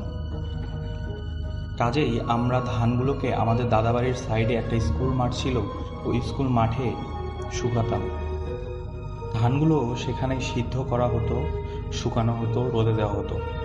এই কাজগুলো করা শেষে হলে তারপর আবার ওইখান থেকে আমাদের বাড়িতে নিয়ে আসা হতো। সেই কারণে আমাদের এই ধানগুলো কেটে ওই স্কুল মাঠে নিয়ে যাওয়া হতো। তখন আবার ধান চুরি হয়ে যেত রাত্রিবেলায়। দেখা গেল যে অনেকে ধান চুরি করে নিয়ে যেত। তো সেই কারণে আমার বাবা করেন কি, ওই ধান যেহেতু স্কুল মাঠে উঠিয়েছেন সেহেতু স্কুল মাঠে পাহারায় যেতেন। রাত্রে ওইখানে থাকতে হবে, তা না হলে ধান চুরি হয়ে যেতে পারে। তো সেই কারণেই আমার বাবা স্কুল মাঠে একটা কোণে ছোট্ট একটা মাচা তৈরি করে এবং তার উপরে তাঁবুটা নিয়ে ছোট করে একটি থাকার জায়গা তৈরি করে। তো ওই রকমভাবে প্রথম দিন পাহারা দেয়, সেদিন কোনো সমস্যা হয় না। দ্বিতীয় দিনও পাহারা দেয়, দ্বিতীয় দিনও তেমন কোনো সমস্যা হয় না। কিন্তু সমস্যাটা হয় তৃতীয় দিন রাতে এরকম প্রতিদিনের মতো এরকম রাতের বেলা আব্বা খাওয়া দাওয়া করে আমার বাবা ওইখানে যায় পাহারা দিতে যাওয়ার পরে একটি টর্চ লাইট থাকতো তার হাতে এবং একটি দা ছিল, রামদা। আমাদের ওই রামদাটা সাথে নিয়ে যেত, যেহেতু যদি চুরি টুরি বা অন্য কেউ আসে দাটার সাথে থাকলে আর কি সাহস পাওয়া যাবে। তো সেই কারণে দাটা রাখতো। ওরকম শুয়ে আছে রাত্রিবেলায় তাঁবুর ভিতরে, হঠাৎ করে মাঝরাতের দিকে তার মনে হচ্ছে যে তার বাসার আশেপাশে কেউ যেন হাঁটাহাঁটি করতে যায় এবং হাঁটাহাঁটির শব্দে আর কি তার আসলে ঘুম ভেঙে যায়। ঘুম তো তেমন ছিল না, যেহেতু পাহারা দিতে হবে, একটু ঘুমোচ্ছিল আবার সজাগ হচ্ছিল, এরকমটা করতেছিল। তো ওরকম দেখতেছে যে কারো হাঁটাহাঁটির শব্দ মনে হচ্ছে, যে কয়েকজন মানুষ হাঁটাহাঁটি করছে, এরকম একটা শব্দ। তখন তিনি মনে ভাবেন যে কি ব্যাপার, এখানে কি হাঁটাহাঁটি করে এত রাতে, চোর আসলো নাকি? তখন সে বাইরে বের হন, লাইট জ্বালিয়ে টর্চটা নিয়ে এবং রামদা হাতে নিয়ে বের হন। বাইরে বের হয়ে এদিক ওদিক লাইট মেরে দেখেন যে না, কোথাও কিছু দেখা যাচ্ছে না, কোনো মানুষজন নেই। তখন ভাবে যে হয়তো আমার মনের ভুল হতে পারে। সে আবার তাঁবুর ভিতরে ঢুকে আবার শুয়ে পড়ে। শুয়ে পড়ার কিছুক্ষণ পর, প্রায় 10-15 মিনিটের পর উনি আবার লক্ষ্য করেন কেউ হাঁটাহাঁটি করছে, এরকম একটা ফিসফিস করে কথা বলছে। এরকম মনে হচ্ছে যে কেউ যেন ফিসফিস করে কিছু একটা বলতেছে, কিন্তু কি বলতেছে এই কথাগুলো আসলে বোঝা যাচ্ছে না। তবে তিনি স্পষ্ট শুনছিলেন যে কিছু একটা বলছে, তারা কথা বলতেছে কয়েকজন মিলে, কিন্তু এমন একটা ভাষায় কথা বলছে আসলে বুঝেই উঠতে পারছে না যে কি জানি একটু কি ভাষায় কথা বলছে। তখন আমার বাবা আবার সে তাঁবুর ভিতর থেকে বের হয়ে আবার দেখেন যে কিছুই নেই, কোথাও কোনো সারা শব্দ নেই, সব কিছুই ঠান্ডা পরিবেশ। উনি মনে হয় যে ব্যাপার কি, কারা এখানে কথা বলল, শুনলাম, এর মধ্যে নেই, এটা তো কেমন জানি মনে হচ্ছে। এরপর তিনি ভালো করে চারি সাইডে লাইট মারলেন, টর্চ মারলেন এবং ঘুরে ঘুরে দেখলেন যে দেখি আশেপাশে কোথাও কেউ আছে কিনা, বা যদি কোনো মানুষ আসে চুরি বা চোর যদি আসে তাহলে তো বের হলে হয়তো দৌড় দিবে, দৌড়ের একটা আওয়াজ তো পাওয়াই যাবে যে ওইখান থেকে দৌড়ে চলে যাচ্ছে বা এরকম কিছু। কিন্তু কিছুই বোঝাই যাচ্ছে না আর কি। যাই হোক, তারপরে আবার আমার বাবা তাঁবুর ভিতরে ঢুকে উনি আবার শুয়ে পড়েন। শুয়ে পড়ার কিছুক্ষণ পর ওনার মনে হচ্ছে যে বাসার বাহিরে প্রচণ্ড ঝড় শুরু হয়ে গেছে, প্রচণ্ড আকারের ঝড় মনে হচ্ছে, সব কিছু মেছাকার হয়ে যাবে এরকম একটা ব্যাপার। কিন্তু তার তাঁবুর ভিতরে আবার কোনো বাতাস নেই। তখন তিনি মনে করেন যে হঠাৎ করে ঝড় নেমে গেল। এখন যাই হোক, তিনি চিন্তা করলেন যাই হোক ঝড় নামতেই পারে। তিনি মনে করলেন যে সাইডে একটি পলিথিন ছিল। আসলে তিনি মনে করেন যে তালের যেহেতু ঝড় শুরু হয়েছে, বৃষ্টি হতে পারে, তো তিনি মনে করেন যে ওই পলিথিন দিয়ে আর কি ধান ঢেকে দেবেন। যেহেতু ধানের যদি বৃষ্টি হয় ধান ভিজে যাবে। তো উনি যখন বাইরে বের হয়ে দেখেন যে কোনো বাতাস, কিচ্ছু না, একদম শুধু মনে বাইরে কোনো বাতাসই নেই, একদম নিস্তব্ধ, কোনো ঝড় বাতাস কিচ্ছু ছিল না। ব্যাপারটা তার কাছে রহস্যজনক মনে হতে লাগে। তারপরে উনি রীতিমতো আবারও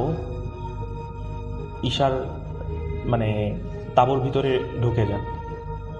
উনি আবার শুয়ে পড়ার একটা পর্যায়ে উনি লক্ষ্য করেন যে এবার বাতাসটা ওনার মাথার কাছ দিয়ে আসতেছে। যে উনি শুয়ে সাইডে একটা কাঁথা আছে, কাঁথাটা গায়ে দিয়ে উনি শুয়ে পড়েন এবং মনে হচ্ছে যে এবার যেরকমটা মনে হচ্ছে যে ফু দিচ্ছে কেউ, এরকমটা মনে হচ্ছে যে কোনো বড় একটা কোনো কিছু তার তাঁবুর ঠিক মাথার কাছে এসে জোরে ফু দিচ্ছে এবং তার কাঁথা উড়ে চলে যাচ্ছে, এরকমটা মনে হচ্ছে। তখন কিন্তু সাইডে যে ঝড়ের বাতাসের কোনো একটা শব্দ ওরকম মনে হচ্ছে না, শুধুমাত্র তার মাথার কাছে কেউ যেন ফু দিচ্ছে, এরকমটা মনে হচ্ছে যে ফু দিয়ে কাঁথা উড়ে ফেলতেছে। তো উনি তখন আবারও টেনে কাঁথা গায়ে দেন, কিন্তু যতই গায়ে দিচ্ছেন না কেন জোর করে একটা ফু হচ্ছে এবং ওনার কাঁথা উড়ে চলে যাচ্ছে। তখন ওনার মনের ভিতরে একটু ভয় লাগা কাজ করে এবং ভয় পাওয়াটাই স্বাভাবিক। কেননা যে স্কুল মাঠে তিনি ছিলেন, স্কুল মাঠের এক সাইডে একটি বিরাট বড় বাগান ছিল এবং এক সাইডে ছিল একটি কবরস্থান এবং ওই কবরস্থানে অনেক আত্মহত্যা করার লাশ ওইখানে দাফন করা ছিল।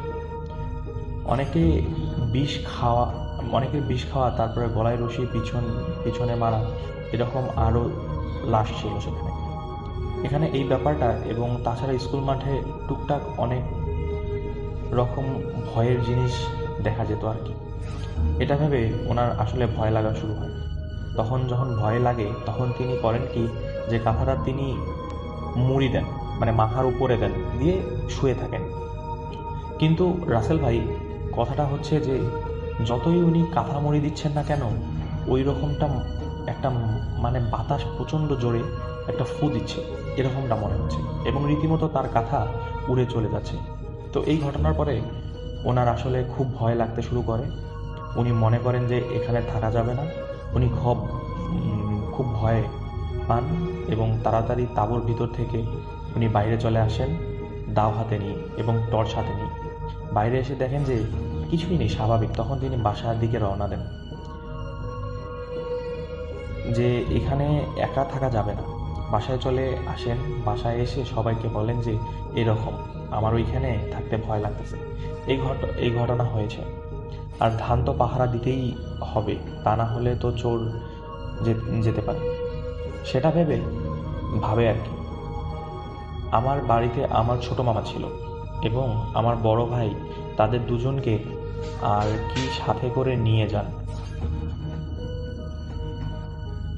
যাওয়ার পরে ওইখানে পাহারা দেন, কিন্তু ওই রাতে আর কোনো সমস্যা হয়নি। তারপরে 10-12 দিন ওরকম স্কুল মাঠে ছিলেন এবং ধান যতদিন না ঘরে উঠছে ততদিন ওইখানে পাহারা দিচ্ছেন। তো কখনো আমার বাবা একা কখনো ওইখানে যাননি, পাহারা একা দেননি। সাথে হয় আমার ভাই ছিল বা আমার মামা বা আমার কাকা, এরকম যাই হোক কয়েকজন 2-1 মিলে সাথে নিয়ে উনি পাহারা দিতেন। এরপরে আসলে কোনো সমস্যা হয়নি রাসেল ভাই। এই ছিল আমার বাবার সাথে ঘটে যাওয়া একটি ঘটনা। যদি ভালো লাগে তাহলে অবশ্যই voot.com-এ শেয়ার করবেন। দীর্ঘজীবী হোক আপনাদের সকলের সুস্বাস্থ্য কামনা করে ও উজ্জ্বল ভবিষ্যৎ কামনা করে আমি সুজন আজকের মতো বিদায় নিচ্ছি। কথা হবে আগামী নতুন কোনো এপিসোডে। যদি আমাকে সুযোগ দেন আমি আরও আমার অনেক ঘটনা পাঠাবো। আসসালামু আলাইকুম রাসেল ভাই।